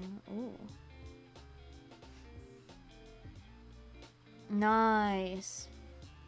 So a like hand-me-down of a hand-me-down that you got for free. That's awesome. I always love things like that. I don't really have things like that, but it's always cool when people have like this family thing that's been passed down. I have stuff from my mom, but not from farther back than my mom.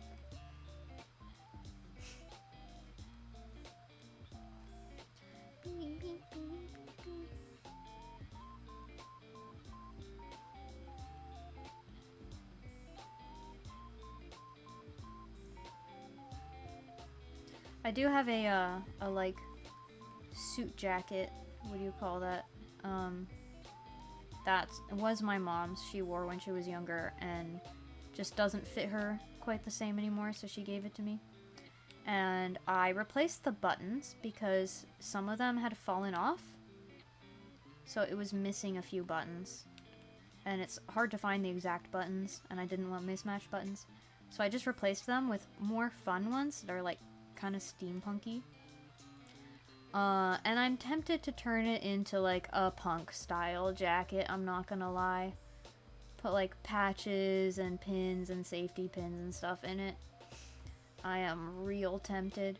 Because, you know, it's already not formal per se because I've put like costumey steampunky buttons on it.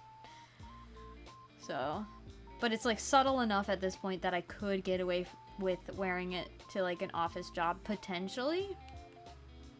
So I've been debating about whether I want to keep it like just formal enough I can get away with wearing it like at work if I have a job that requires a suit, or if I want to just have fun with it and go full punk with it. Haven't decided yet.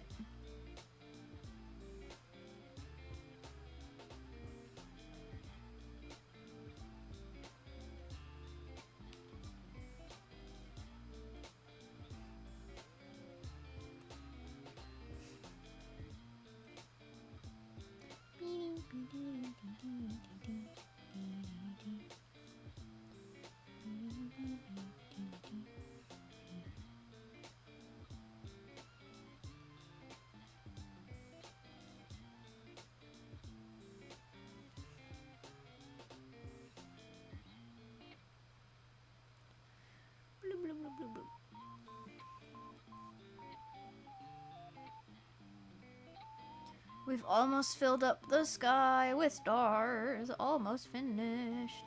Very close. So many stars.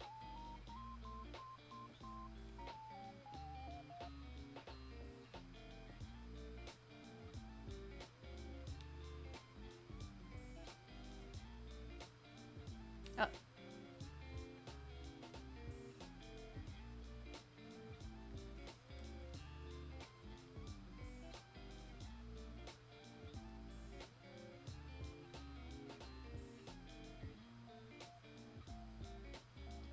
Okie dokie. I think that's about good. Oh wait, I want to fill in a little bit of this space because it looks a bit bare. Okay, that's better.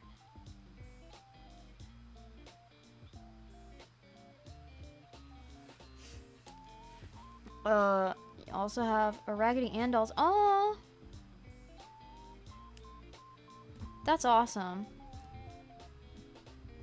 Old versions aren't made anymore, which you have. Yeah, that's pretty cool. I think the oldest toy I have was my mom's Popple from like the 70s. I don't know what happened to it though. I was looking recently for my Popples because I have two. One is from the 2000s because it was like mine from my childhood, and then one was hers from her childhood, and then she gave it to, I think technically she gave it to my older sister, so I had the newer one and my sister had the older one, so we could both have one. But like, you know, my sister grew out of toys and I didn't. So I kept both of them, but I don't know what happened to the old 70s one. I really hope she's still around somewhere. She should be, but, you know, we moved in like 2020 and things, a lot of things disappeared. A lot of things are still in storage, so she's probably in storage somewhere.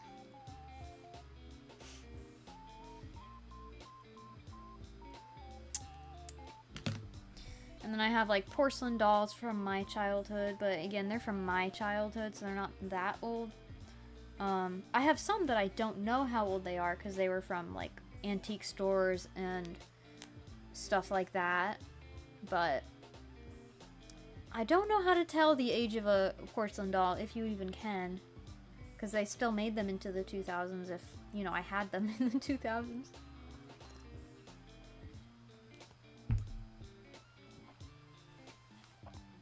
Oldest book you have is from the 1920s. That's pretty cool.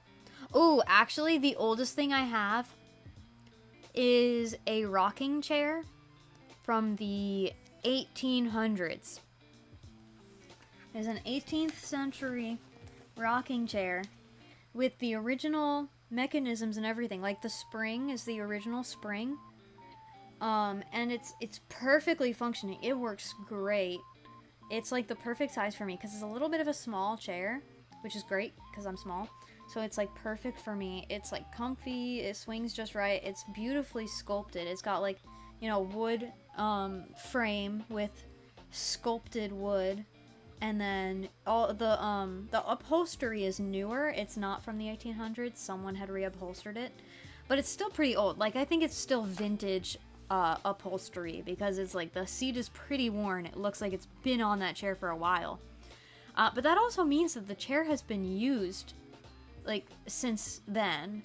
Like, it wasn't just used a few times in the 1800s and then just sat around. Like, someone used it and it's still like functioning fantastically. I think we oiled it up when we got it, fixed it up a little, but like it barely needed to be fixed up. And then I just fixed up some of the upholstery because it was like coming off a little bit because someone had like done a pretty cheap job of like the lining or whatever. So I fixed that myself. But it really didn't need much done to it to make it like a good usable chair. I mean, it kind of was a good usable chair already. It just only needed a tiny bit of work. And yeah, I love that thing. It's great.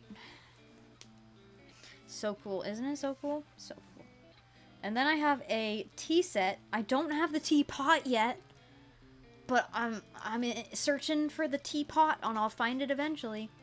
Hoping to find it at a good deal, but you never know. I have a tea set that's antique from occupied Japan. So that's how you know what time frame it's from, is that on the bottom of the teacups where it's got like the logo of the company, and then it'll say, usually they say made in Japan, but this one specifically says made in occupied Japan.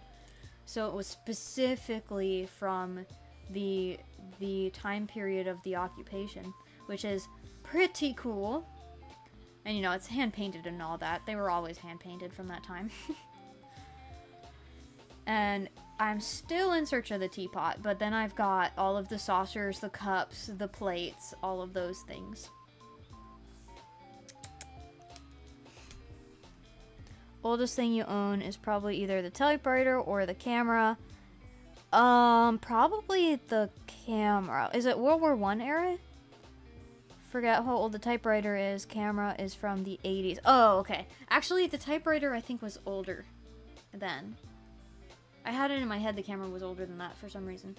I forget when I said that typewriter was from, but like the 60s, 70s? Post-World War II. Okay, yeah. So not as old. Yeah, but that typewriter's older then. Because I think I said it was from like the 60s or 70s or something like that. Like, technically late in like the typewriter phase, but still in the midst of, you know, like, companies were still using them. I feel like it was the 60s. Something like that. And then mine is from, I think, like the mid to late 40s. It's an older model of portable typewriter. While yours is a more standardized model of portable typewriter. Which is pretty cool. Yours is easier to use. You have a penny from like the 1950s. Oh. Interesting. That's pretty cool.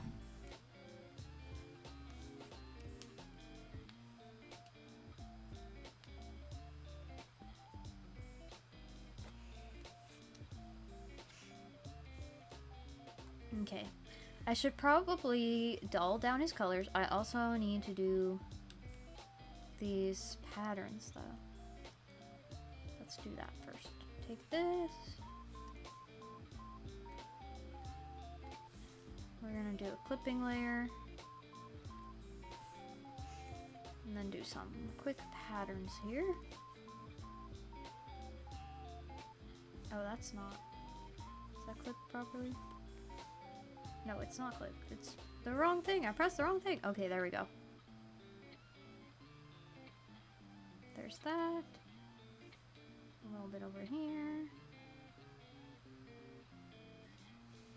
On the tail. I'm too zoomed in here.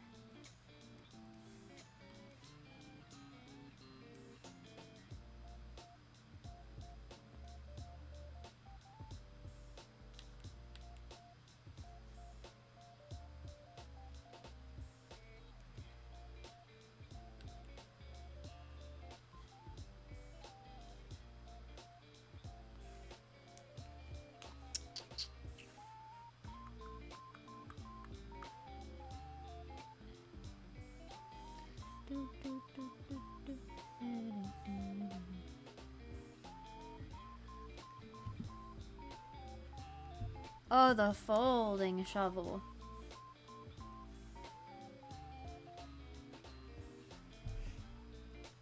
World War II folding shovel, yeah.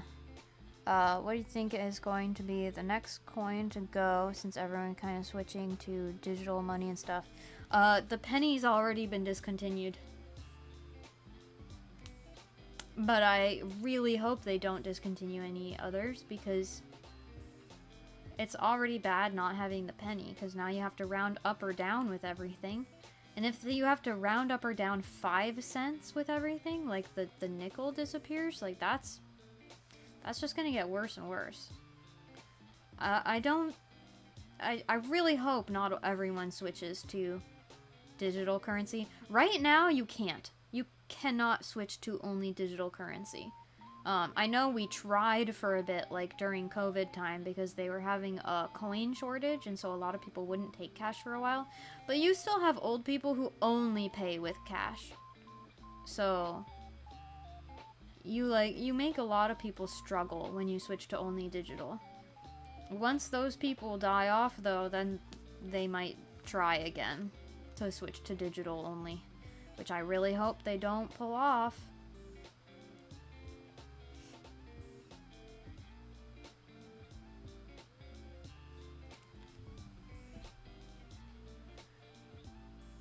They're important for commerce. Yeah. People still trade in cash. Yeah. That's true. Like, if you buy a car from someone, they're gonna ask for cash.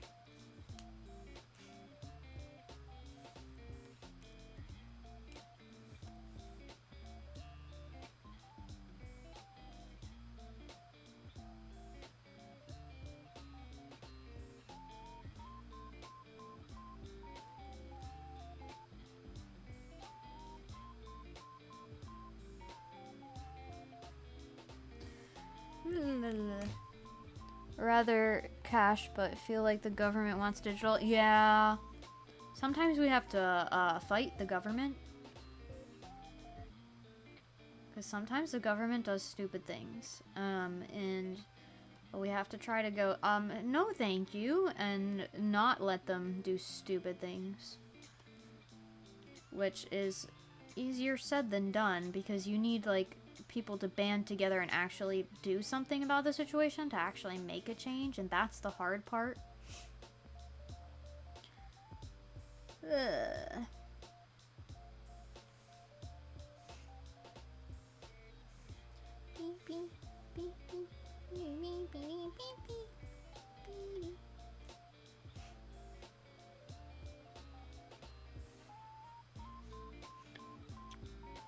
We're having this issue with gaming right now, where games are switching to digital. PlayStation has announced they will not be making physical copies pretty soon. And like, game data is all already digital. So it's like a hot topic right now because of PlayStation's announcement, but we've seen it coming. And the problem is that people aren't fighting against it enough, and then when PlayStation stops rolling out discs, nobody's going to protest by not buying the games, because everyone wants the games anyway, so they're gonna complain about it and still buy them.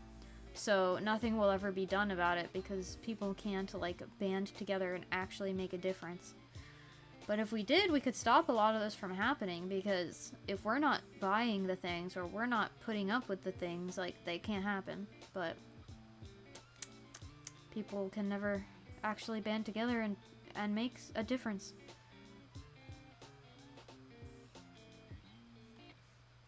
This is even a problem with, like, Disney movies when they stopped being good, that everyone would still go to theaters and watch them, even though we all knew they were gonna be terrible.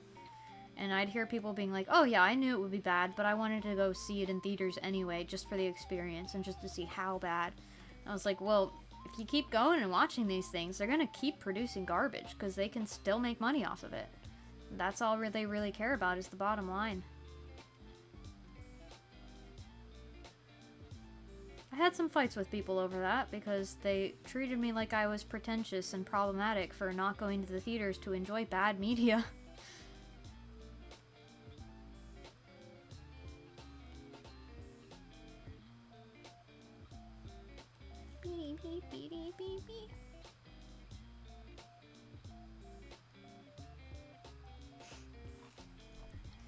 Been complaining about PlayStation pushing this angle for like 15 years and people refuse to pay attention. Yeah, exactly.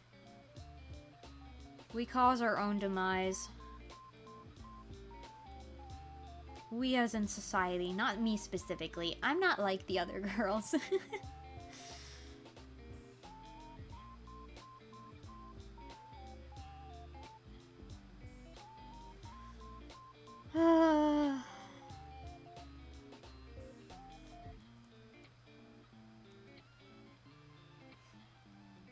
Listen.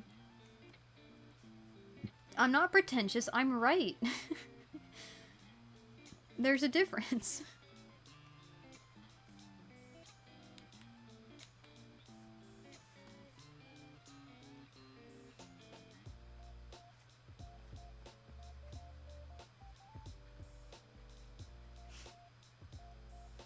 Beep, beep, beep, beep, beep. Beep,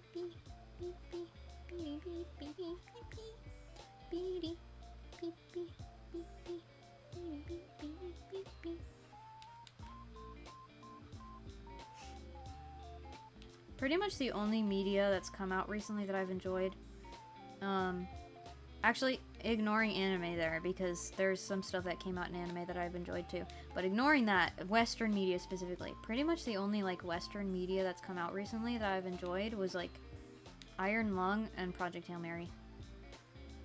And the main reasoning for that, Project Hail Mary was kind of a return to form.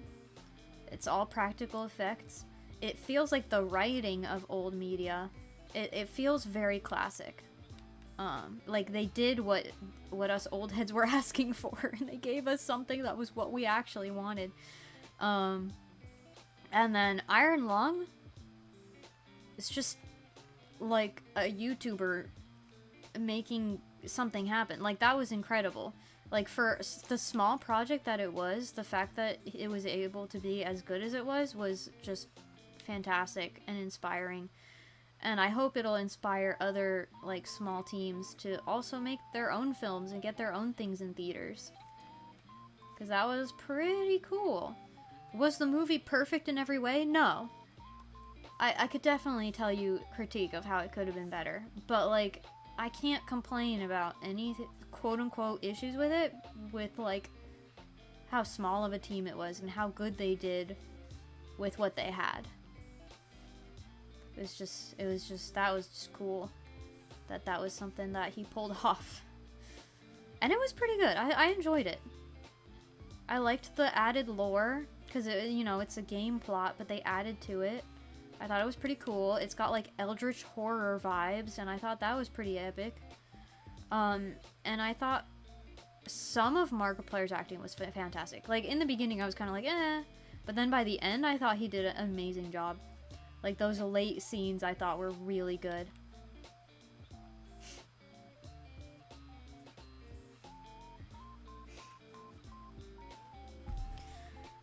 Hate color matching with traditional, it's never exact. Yeah, that's true.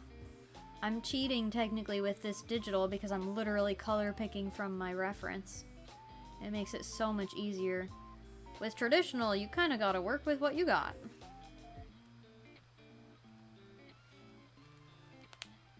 Speaking of bad media, oh hello Kyle, how's it going? Moana remake, oh, I'm so glad it's losing money. 95 million box office on a 250 million budget. Let's go! I am so excited for the death of current Disney. They have not been doing well recently. And I'm so glad. The only positive I can give for the live action Moana is that they still got Dwayne The Rock Johnson to be Maui. If they had gotten anyone other than The Rock, I would have thrown a fit. But that's the only good thing I can say about it. It shouldn't exist. It's too soon. It shouldn't exist, period, because they're always bad. But it's too soon to be making a remake of Moana. What happened? You were gone? There's a live-action remake of Moana, and it's losing money. It's doing really bad, actually, and it should be doing really bad because it's garbage that shouldn't exist. And finally, Disney is going to have to learn their lesson and stop pushing out this garbage. Shared the Possum review on that one? Yes! Good video. Short, like 5-minute, good little video. Thought The Rock was a terrible choice. He's the original voice of Maui, and he's actually an islander. Like, the character Maui was designed based off of the real guy. You have to get the real guy to be Maui. You can't have anyone else be Maui. The costuming was the bad part. Like, he didn't look good because of how they costumed him, not because he wasn't a good fit. He's literally the guy. He just looks different in animation because he's a square.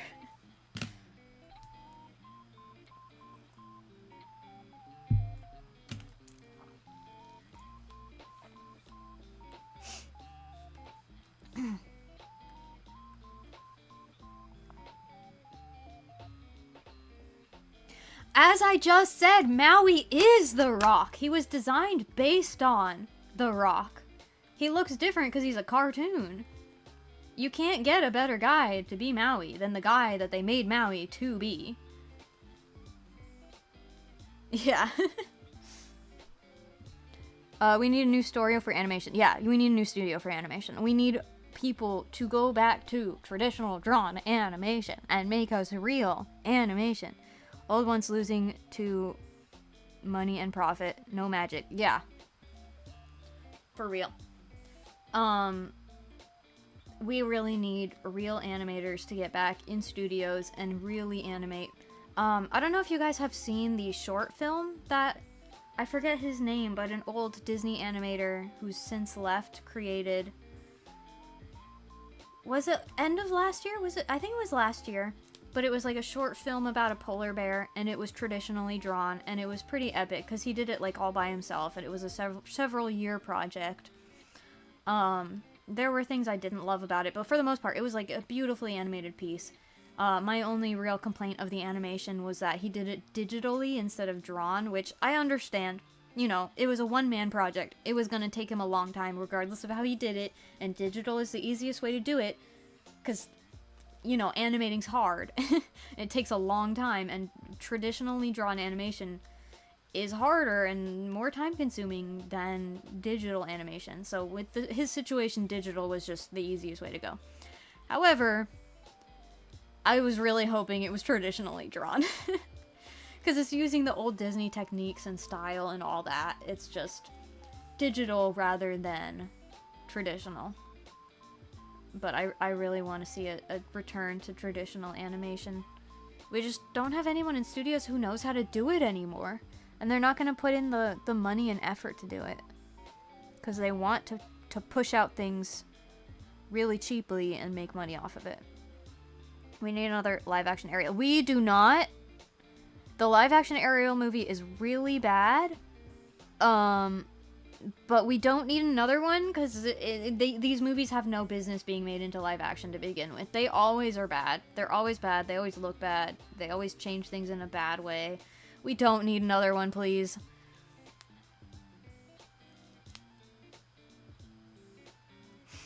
However, I thought their casting for Ursula was really bad. I'm not gonna lie. I'm gonna say something. I don't know if this is gonna be controversial or if you guys are gonna cheer, but Ursula originally was designed, inspired by drag queens. She has like drag makeup. So I kind of think the way to go for a live action Little Mermaid would be to cast a drag queen to be Ursula. I think that would have been the best way to make her live action. I kind of think they should have casted a drag queen.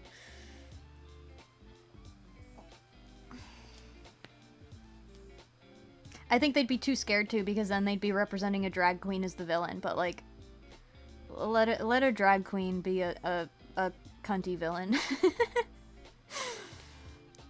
Horror Disney movie? Wait, what? A movie accurate to the books. The movies are not. Yeah, accurate to the books. Movies are made off of. Yeah, actually, I would watch that if their version of a live action was, rather than an adaptation of the original movie, but a more faithful representation of the original story. I would watch that. They kind of did that with the live action Cinderella, which was the first live action they did, where they actually added elements of the original story that are not in the animated movie, and I actually kind of liked that one. They also added new elements that were not in any version, like they gave the prince new moments that he didn't have in any version. But it was also kind of fun to see the prince be more of a character. So I didn't mind that one, and then everyone after that was not worth it. John Waters as Captain Hook. We actually have seen Captain Hook live action already in the movie Hook. And it's a good movie, so go watch it if you haven't. However, that was a Robin Williams film from years ago. Live action Ariel movie was fun and cute. No, it was bad. It was so bad. It looked terrible. The acting was terrible. The under the sea scene was the most boring thing I've ever seen in my life. It was bad. Yes, yeah. Bring back evil gays, you're tired of being portrayed as nice. See, there's nothing wrong with queer-coded villains when the queers like them, right? There's a live-action Captain Hook movie? Yeah! And it's like a sequel. It's like a sequel to Peter Pan, where, Peter's all grown up. He went into the human world. He fell in love with a human, like, regular human girl. Had kids with her, got a normal job. And now he's like a cranky, chubby dad and has forgotten who he used to be. And then his kids get kidnapped by Hook, and so he has to go and rescue them and remember that he's Peter Pan. So it's like the journey of him rediscovering himself and like the joy of childhood, basically. And it's actually a really fun movie. And Hook is so good. The guy they got to play Hook is fantastic. Oh, that's a Spielberg! Of course it's Spielberg. Everything is Spielberg.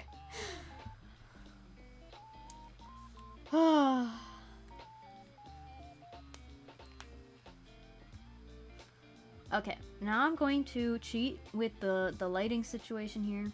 So here's what we're gonna do. Add a folder. We're gonna dump all these things in the folder.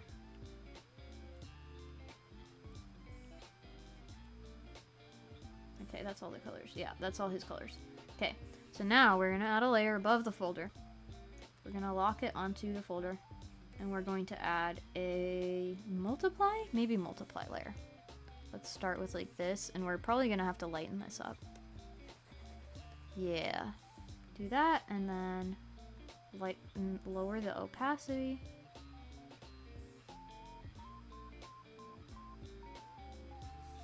Something like that. But then the glow. So Modern Family kinda is okay-ish. I've never seen it actually. They fired a lot of their Peter Pans. I know that for the Broadway version, you know, Peter Pan has to be a kid. So, like, they'll get a young actor to play Peter, and then when he gets too old, then he's off the job. They find a new guy. So I know we had, like, I think it was Peter Pan. We had a Peter Pan who, like, after his time was up and he couldn't be Peter Pan anymore, he ended up, like, on the streets. Because that was it. That was his career, and then his career was gone because he got too old for it. So that's rough. But I don't know if there's a story behind like the movie version of them firing them. But I don't know, I guess I wouldn't be surprised because Hollywood actors get kind of crazy.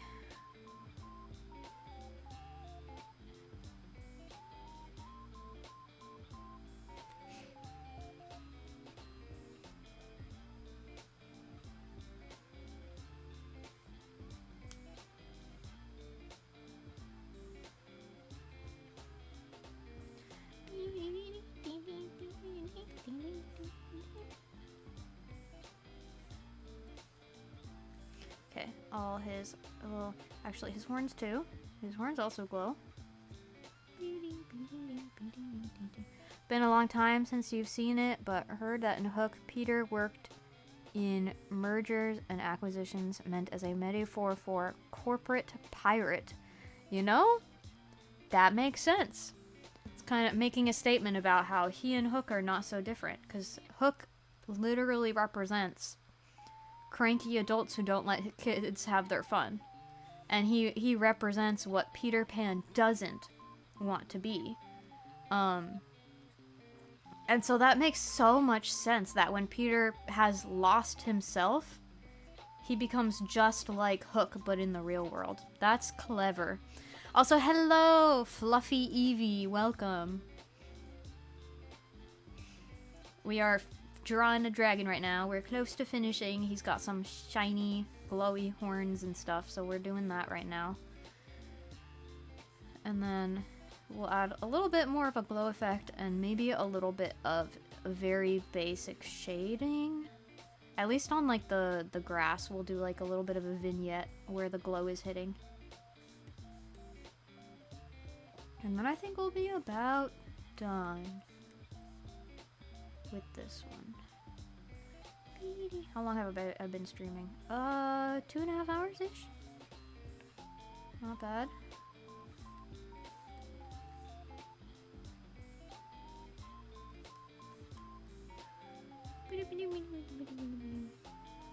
I was really planning for this one to be like a quick like warm-up doodle and then to move on to another character, and then I ended up getting too invested in this little dragon. And it ended up being a much more finished drawing than I expected, and a much more polished drawing than I expected. But I'm not really complaining, because I just got to yap and draw a cute little dragon.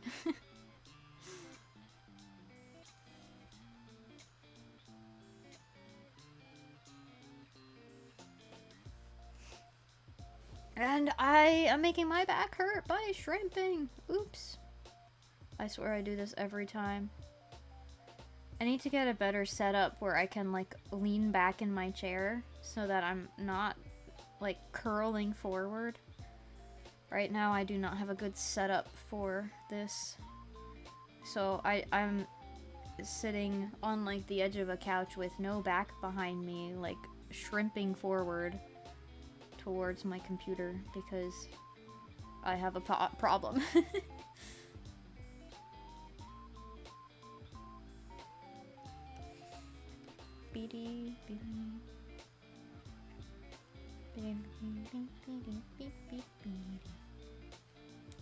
What team am I on? I'm Team Tragedy.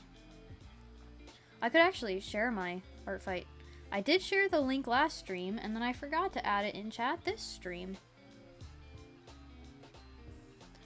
You need to watch more Twin Peaks? Oh.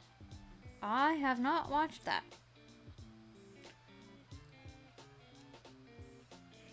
Sit down and then have your legs hold up your sketchbook. Oh, nice, nice. I do enjoy that posture.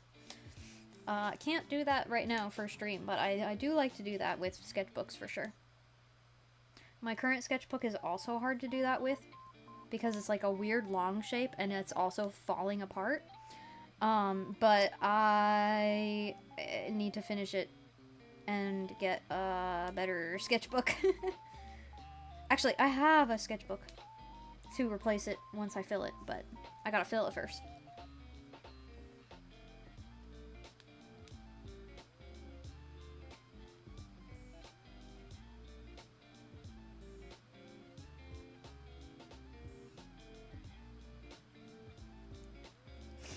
Oof, okay.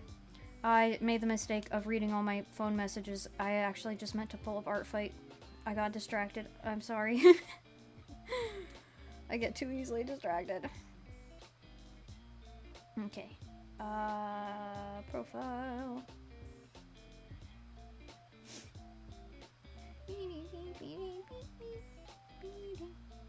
Okay, copy link.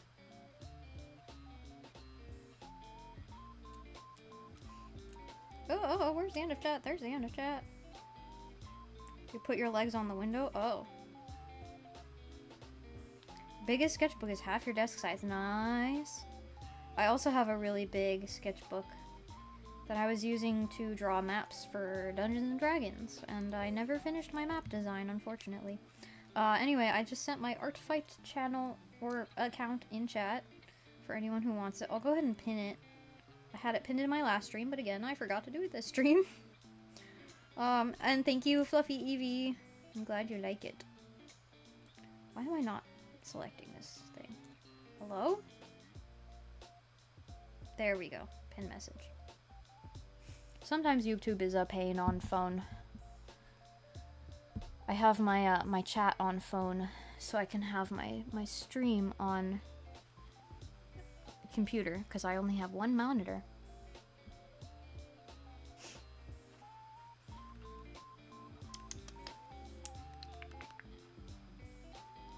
Beep beep beep beep beep beep beep beep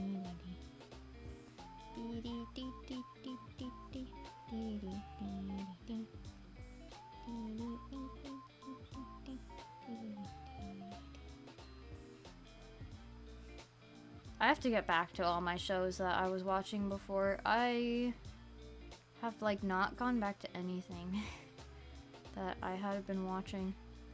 I like would pretty much only watch new shows over breaks because I'd have too much, you know, college work to do.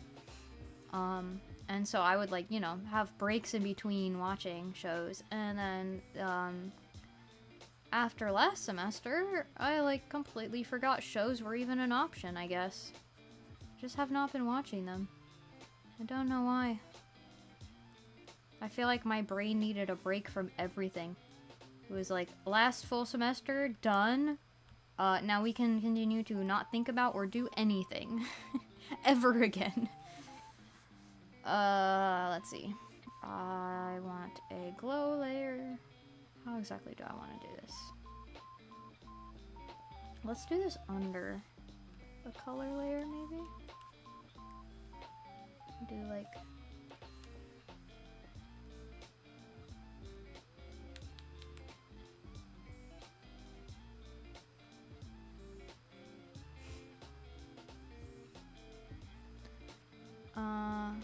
let's see. I have to continue the X-Files. That's one of the shows I have to continue.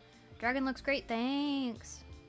I have to continue Buffy the Vampire Slayer, except Arashi's now watching that one slowly. We haven't gotten very far into season 2. We're in season 2, but we haven't gotten that far because we've been watching Yudu Camp. And what else? We were watching Witch Hat Atelier, but now it's on pause because we got through season 1. So we were watching that. And then we're watching the new Ghost in the Shell show that just started to be released. So we've been doing a lot of anime watching recently, but I need to make him sit down and watch more Buffy. Because I decided, instead of just watching the same show over and over again, because I watch it by myself, and then I make other people watch it, and then I end up watching it several times again, I might as well just wait until he gets caught up to me, and then we can just watch it together from there on out. But he has to actually get there first.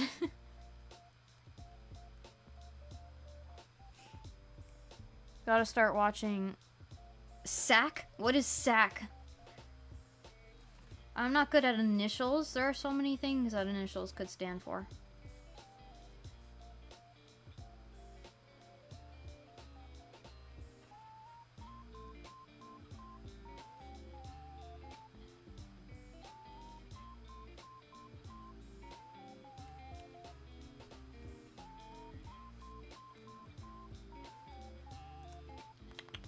That's got kind of like a fun graphic look to it.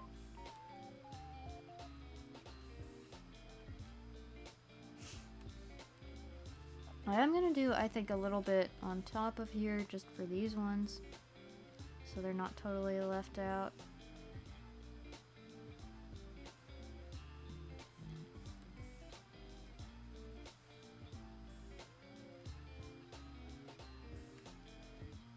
Oh, this one too. Okay, a little bit of glow for the horn.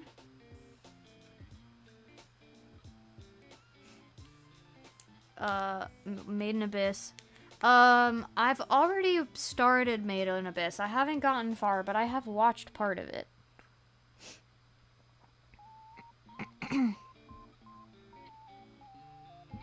Speaking of which, saw a guy say something like, how sad, what has become of gifts in regards to...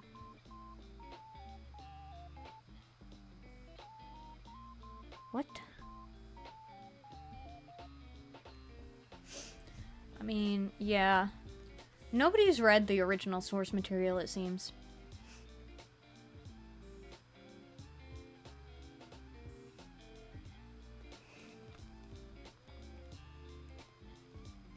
Oh, why would I think standalone complex from that?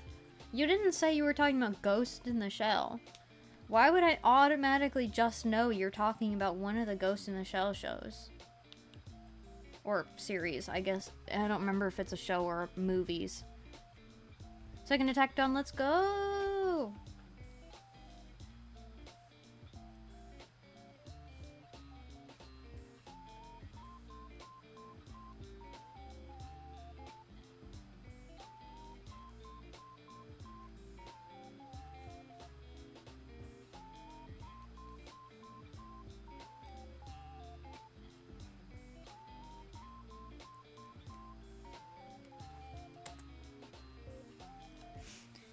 blip, blip, blip, blip, blip, blip, blip, blip, blip.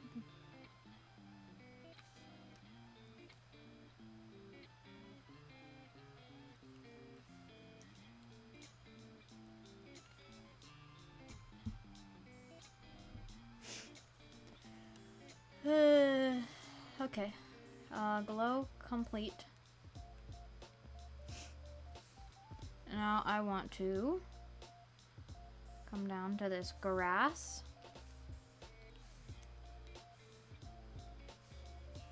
Do like a lighter color up here where the glow is.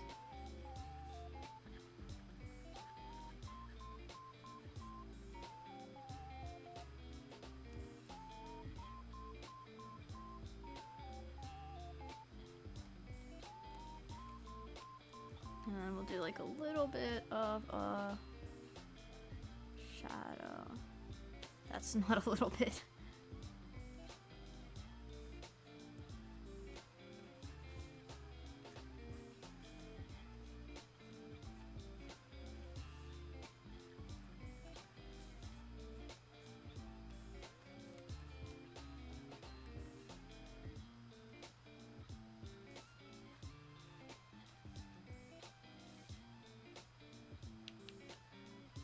Okay.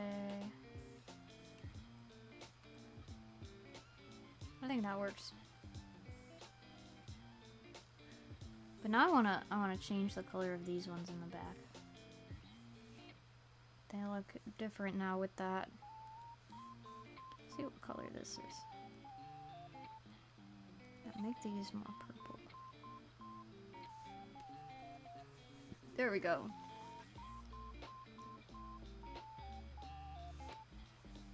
No, that you can't see them at all. Okay. Darker rather than lighter. More like a silhouette in the background.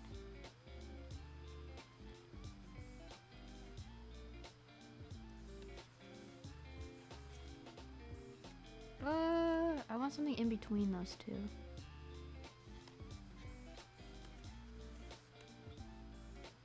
More like that.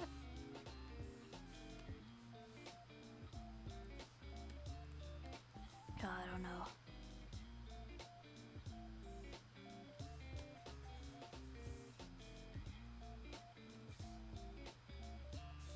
I can't see it. Okay.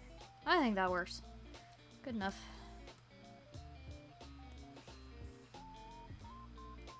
Oh, I forgot the yellow scales here. Does that glow? I don't know if that glows actually. I just see the spines glowing, so maybe that doesn't glow. Cool.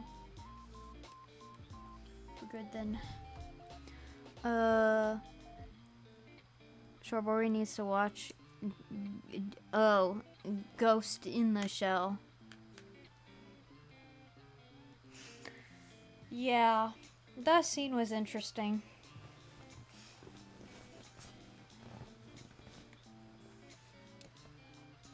At first I wasn't sure if I was supposed to read it as consensual or not.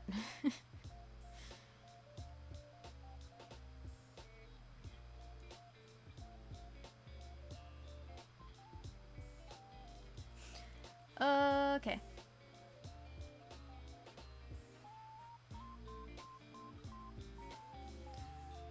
One more tiny detail. I'm gonna take this. I think I'm gonna do an even lighter color. I'm gonna take my airbrush. I'm gonna choose just a few of these bigger stars and give them a bit of a glow.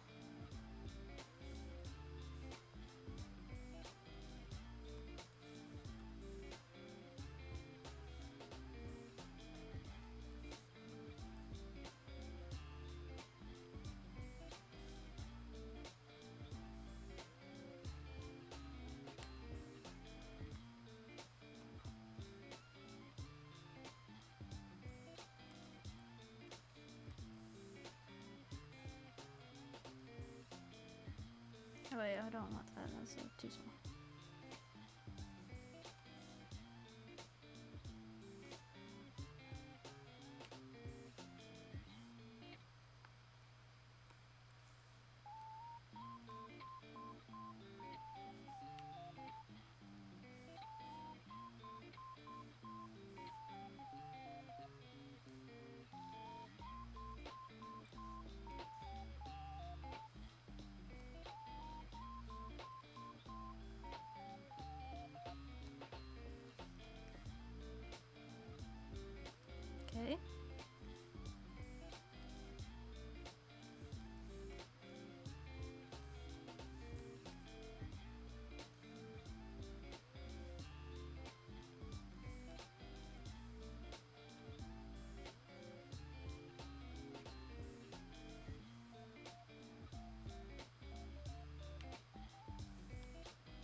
I think that's good enough.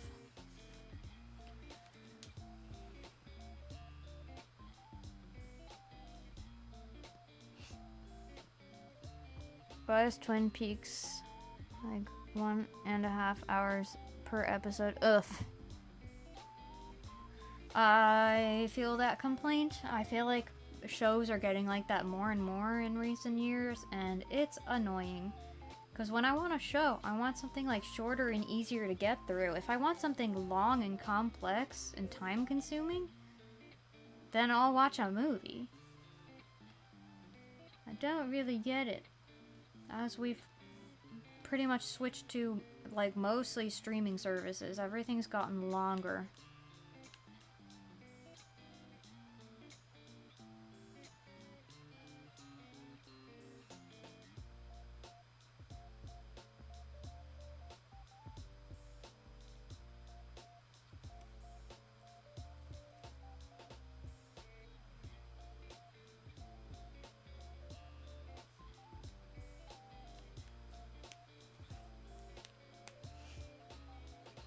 Okie dokie.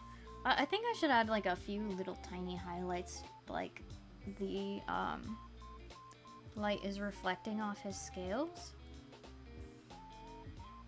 So let's do a little bit of that.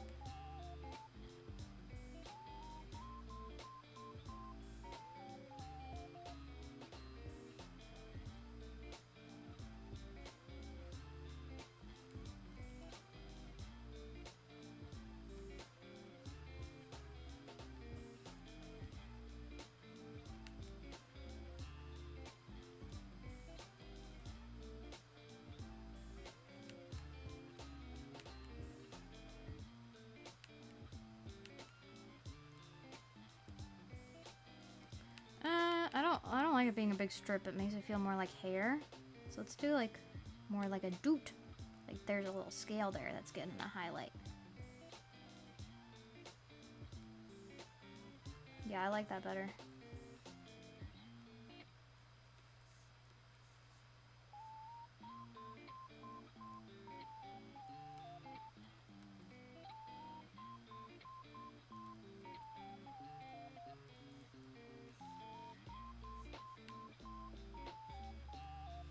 I will do a little bit of a edge highlight, I think. I think that'll be nice. Not on the whole edge, but in pieces. Especially as it comes up onto the back here. Yeah, that's pretty nice.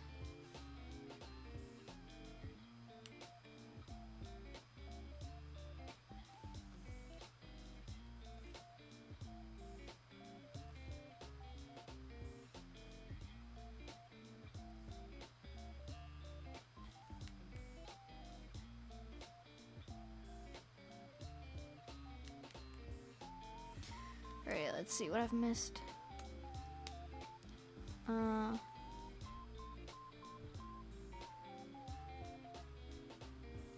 It's from the 90s and it's that long? That's crazy. 836.25 out of your 1,000 point goal. Let's go. 17 attacks and 1 friendly fire. Nice.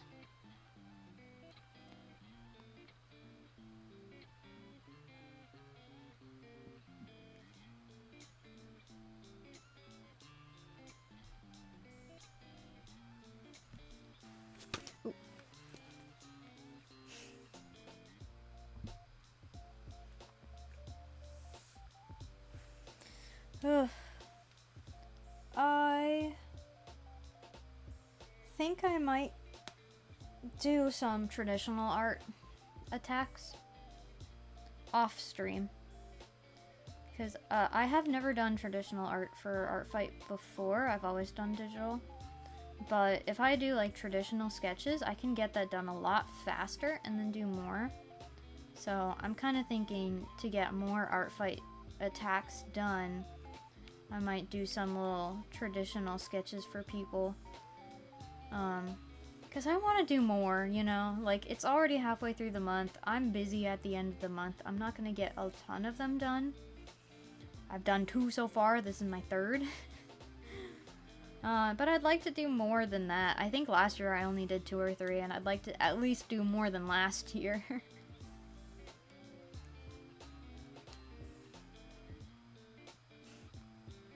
I think I'm going to call this one done, though.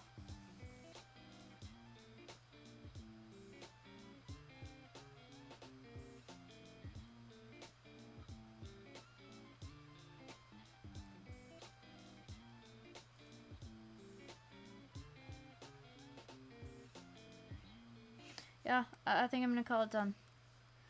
So this is Aster. Aster.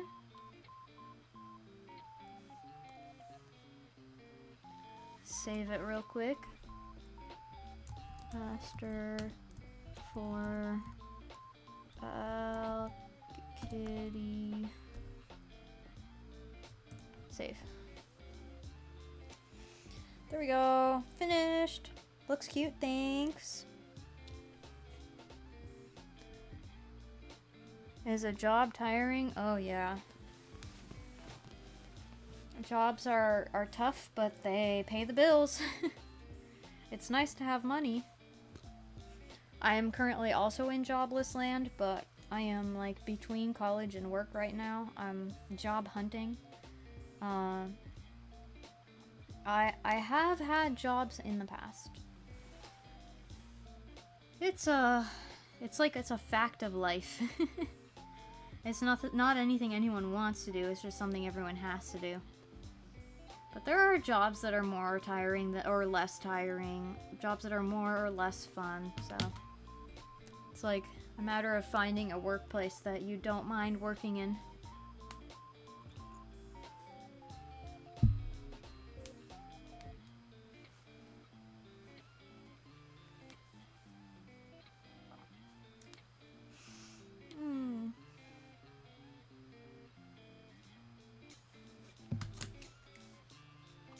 I think rather than getting into another one, I'm gonna say this is it for today. I said I would pull up one of my own OCs at some point, so which character? Maybe I'll do a quick doodle of my character and then we'll call it a day. So you get to see more than one drawing, because I locked in too much with the one that was supposed to be a quick doodle.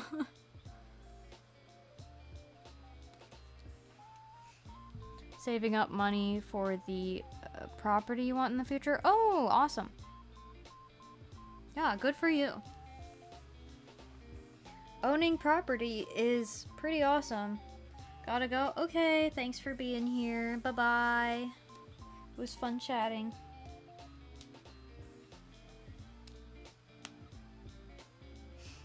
I'm doing a little stretch. Okay.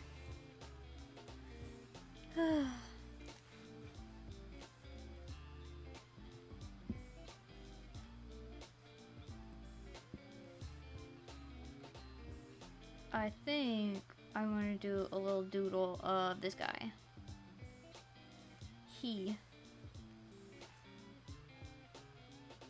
My 2 choices were kind of like him, or where is my son? Where? I have a lot of pictures of him, but no good pictures of him. I need to draw a better picture of this guy. But I don't have the time right now. Okay, this is a okay picture of him. This guy. These are my two thoughts of my 2 characters that I would like to draw. Flair or Nikki. Maybe I'll just draw both.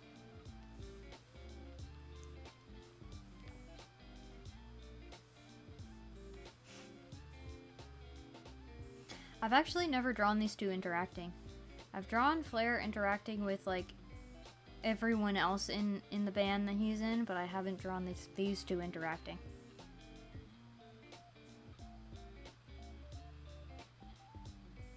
And I have an idea, so I'm gonna draw it. Management really makes it or breaks it with most jobs. If you say so. No, you're right, you're right, you're right, actually. You're so right. Yeah, my last job, I really liked my shift manager that I was working with most of the time at first. And she liked me a lot. I was a pretty good worker. I probably did more than like anyone else who I'd be working with. And I'd like, you know, finish a task and be like, well, I've done everything for the day. Is there anything else you want me to do? And I'd just ask, you know, rather than everyone else would like be like, well, I'm done, and sit on their phone. So this shift manager really liked me, and I really enjoyed working with her. And then they switched me to a different shift manager who was brand new and had an attitude, and she like saw me on my phone once. We didn't have any rule against being on your phone, by the way. We were allowed to be on our phones.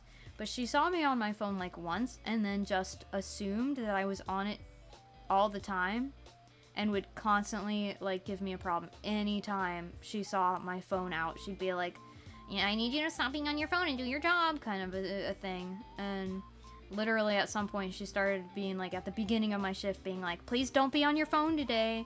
And I'd be like, you missed the girl who will do like a 1-second task and then hide in an aisle to text her friends for 5 minutes before doing another 1-second task, who literally I've seen on FaceTime with her friends during her shift.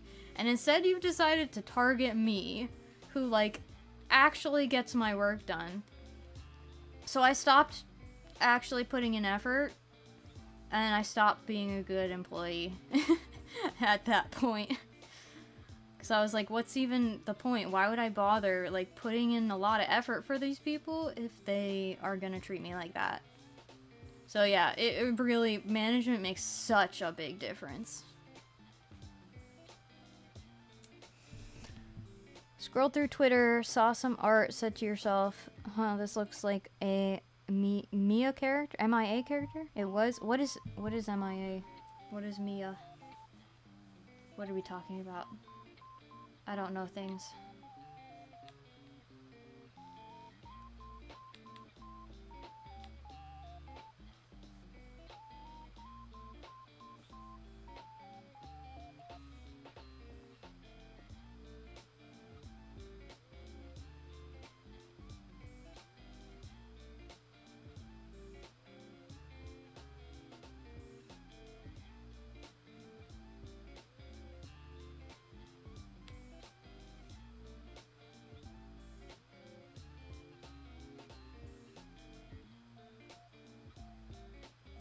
That looks so smug. I'm keeping that. Perfect. Oh, Maiden Abyss.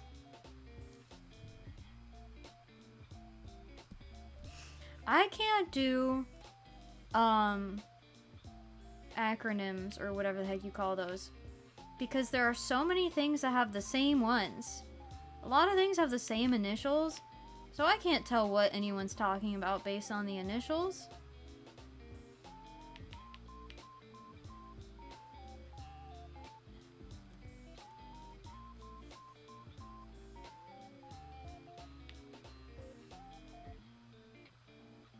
They're too close together. I'm gonna have to separate them because Flair's hair is too big.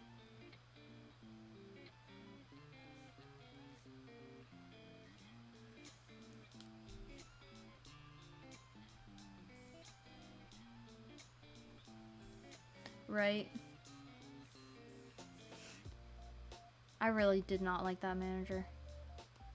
Some of my coworkers apparently liked her. I'm not sure why. Because she was kind of just mean.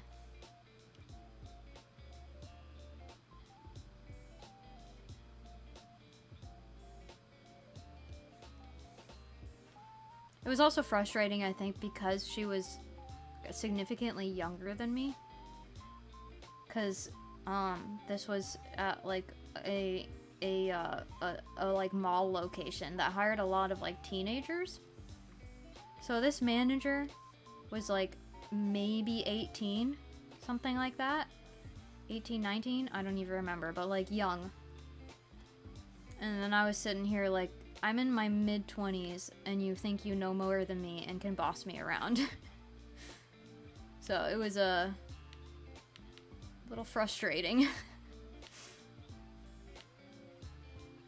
I did have another shift manager though who was also really young. She was like 17 and in management, and she was fine. She was pretty chill. Somehow the two of them were friends.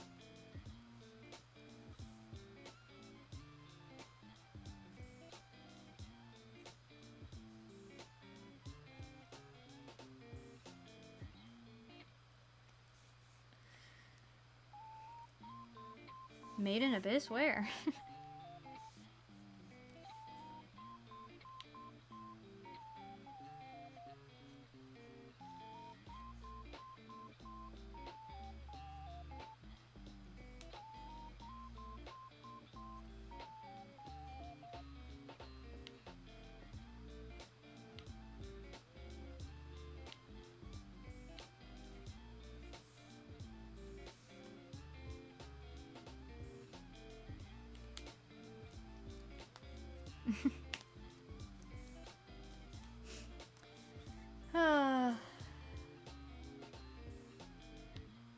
I keep drawing these boys. I thought my obsession with these band boys was like easing up. I was like, oh, I want to draw different characters. Maybe I'm like losing that phase of constant obsession. Maybe I can move on to different characters now. And then it came back like immediately. It was just a short break, not a change in obsession. So I am once again drawing these same characters non-stop.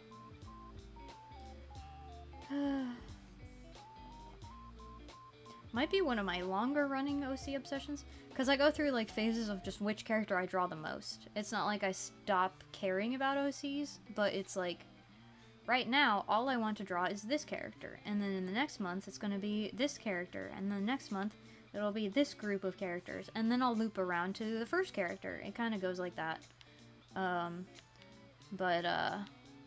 These guys have lasted a while at this point. The vampire phase was short in comparison.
Oop.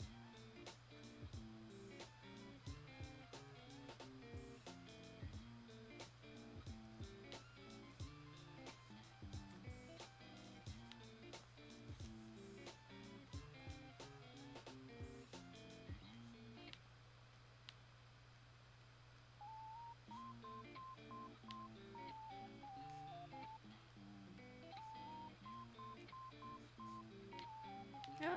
Oh, it doesn't actually look like it. Okay. There we go. All done. Ta-da! Maybe I should drop some colors in there. Just a little bit of coloring.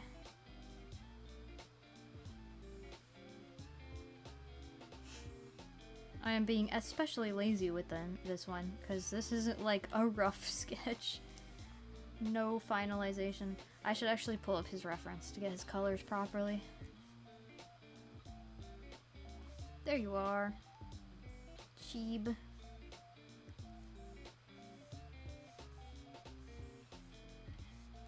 I'm just gonna use this same pencil brush, and then I'm gonna do like rough coloring.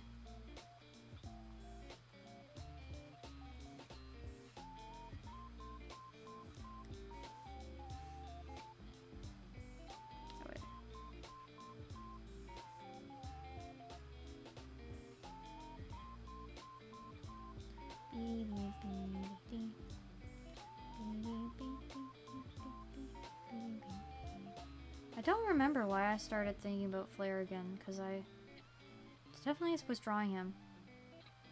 I guess it was just because Kobayashi told me to draw him, so I did. And then I kept drawing him. And then I drew him with these band boys because I'm still obsessed with them. Because canonically they know each other.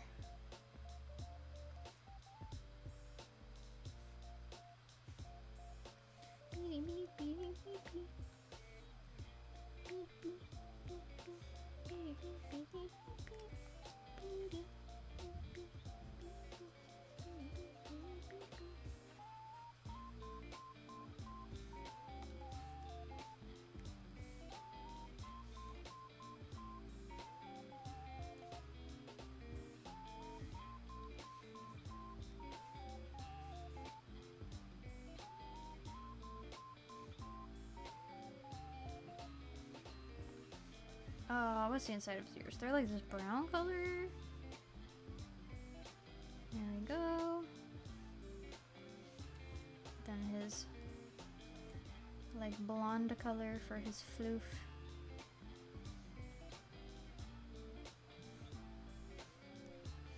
His eyes.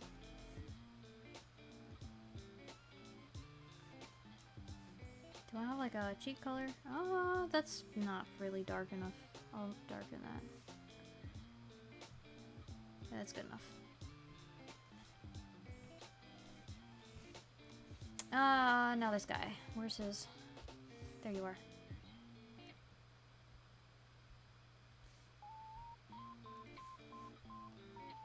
This boy pale. Do you ever go out in the sun, dude? I forgot just how light his skin was.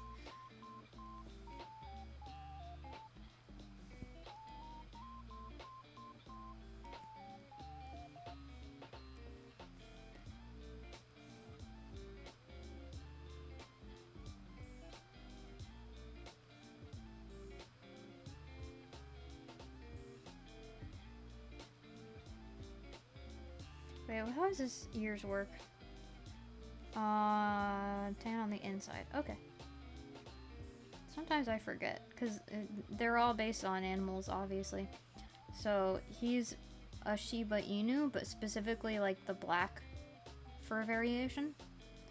So, the way I draw his ears is based on how their ears look, and sometimes I forget what their ear pattern looks like. So cute, thank you. Hello. These are my boys. This is Flare. He's a fox. And then this one's Nikki. Here's their... This is Nikki. This is Flare. And he's a Shiba Inu, so he's a doggy. And I don't have much else to say about them. I actually have a lot to say about them, but my brain is a little bit empty. We're wrapping up stream. We're gonna end after this one. My brain, like, died after I finished this last drawing.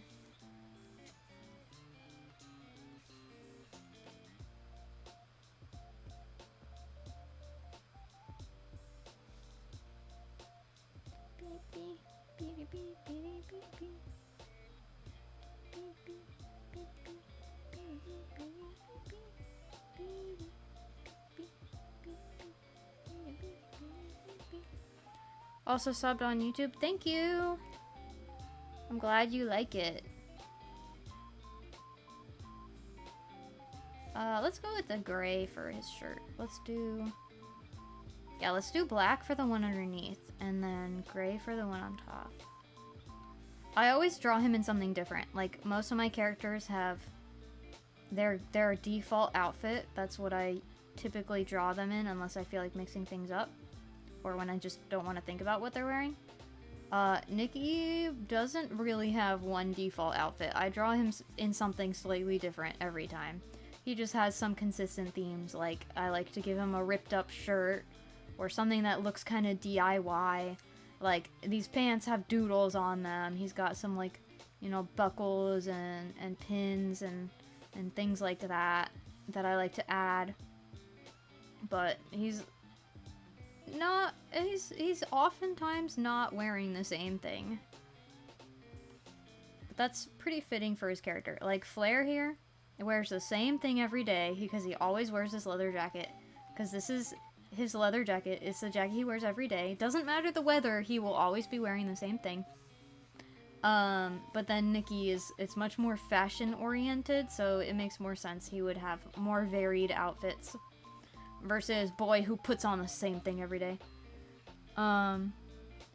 When are we getting the exhausting 48-hour art stream? Oh boy. You wish you looked like this. There you go, your dream look.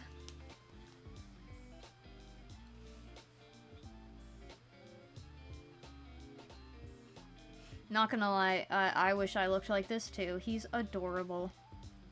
It's like the perfect mix of cute and edgy right there. He might listen to cringy music, but it's okay. Because he's cute enough to get away with it.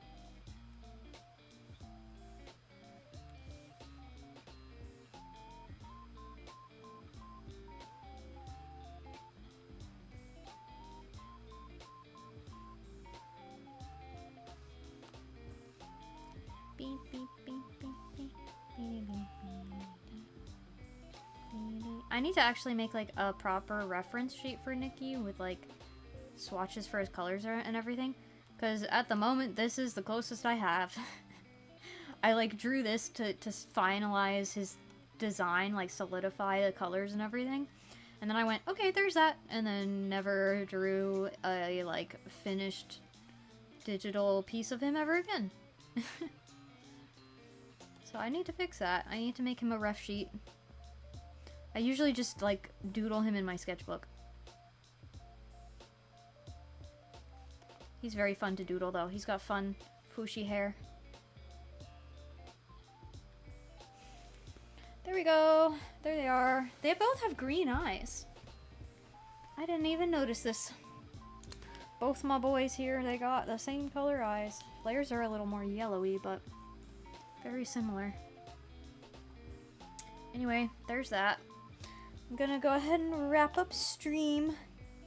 Thank you guys for all coming and chatting and watching me draw and drawing with me, those of you who did. Next week I might not stream. I have some stuff going on in my actual life. I have to go move out of my rental from my like college town. My rent ends at the end of the month, so I have to move it out officially. So I have to go do that next week. So I might skip streaming next week and then come back the week after. Everything was great, thanks. I'm glad you guys had fun. I had fun. I am ready to go take a break though, eat some candy, maybe heat up my tea. So keep an eye on the Discord server or on the YouTube channel for whenever my next stream's gonna be. Because I don't know right now when or what it will be. Goodbye. Bye.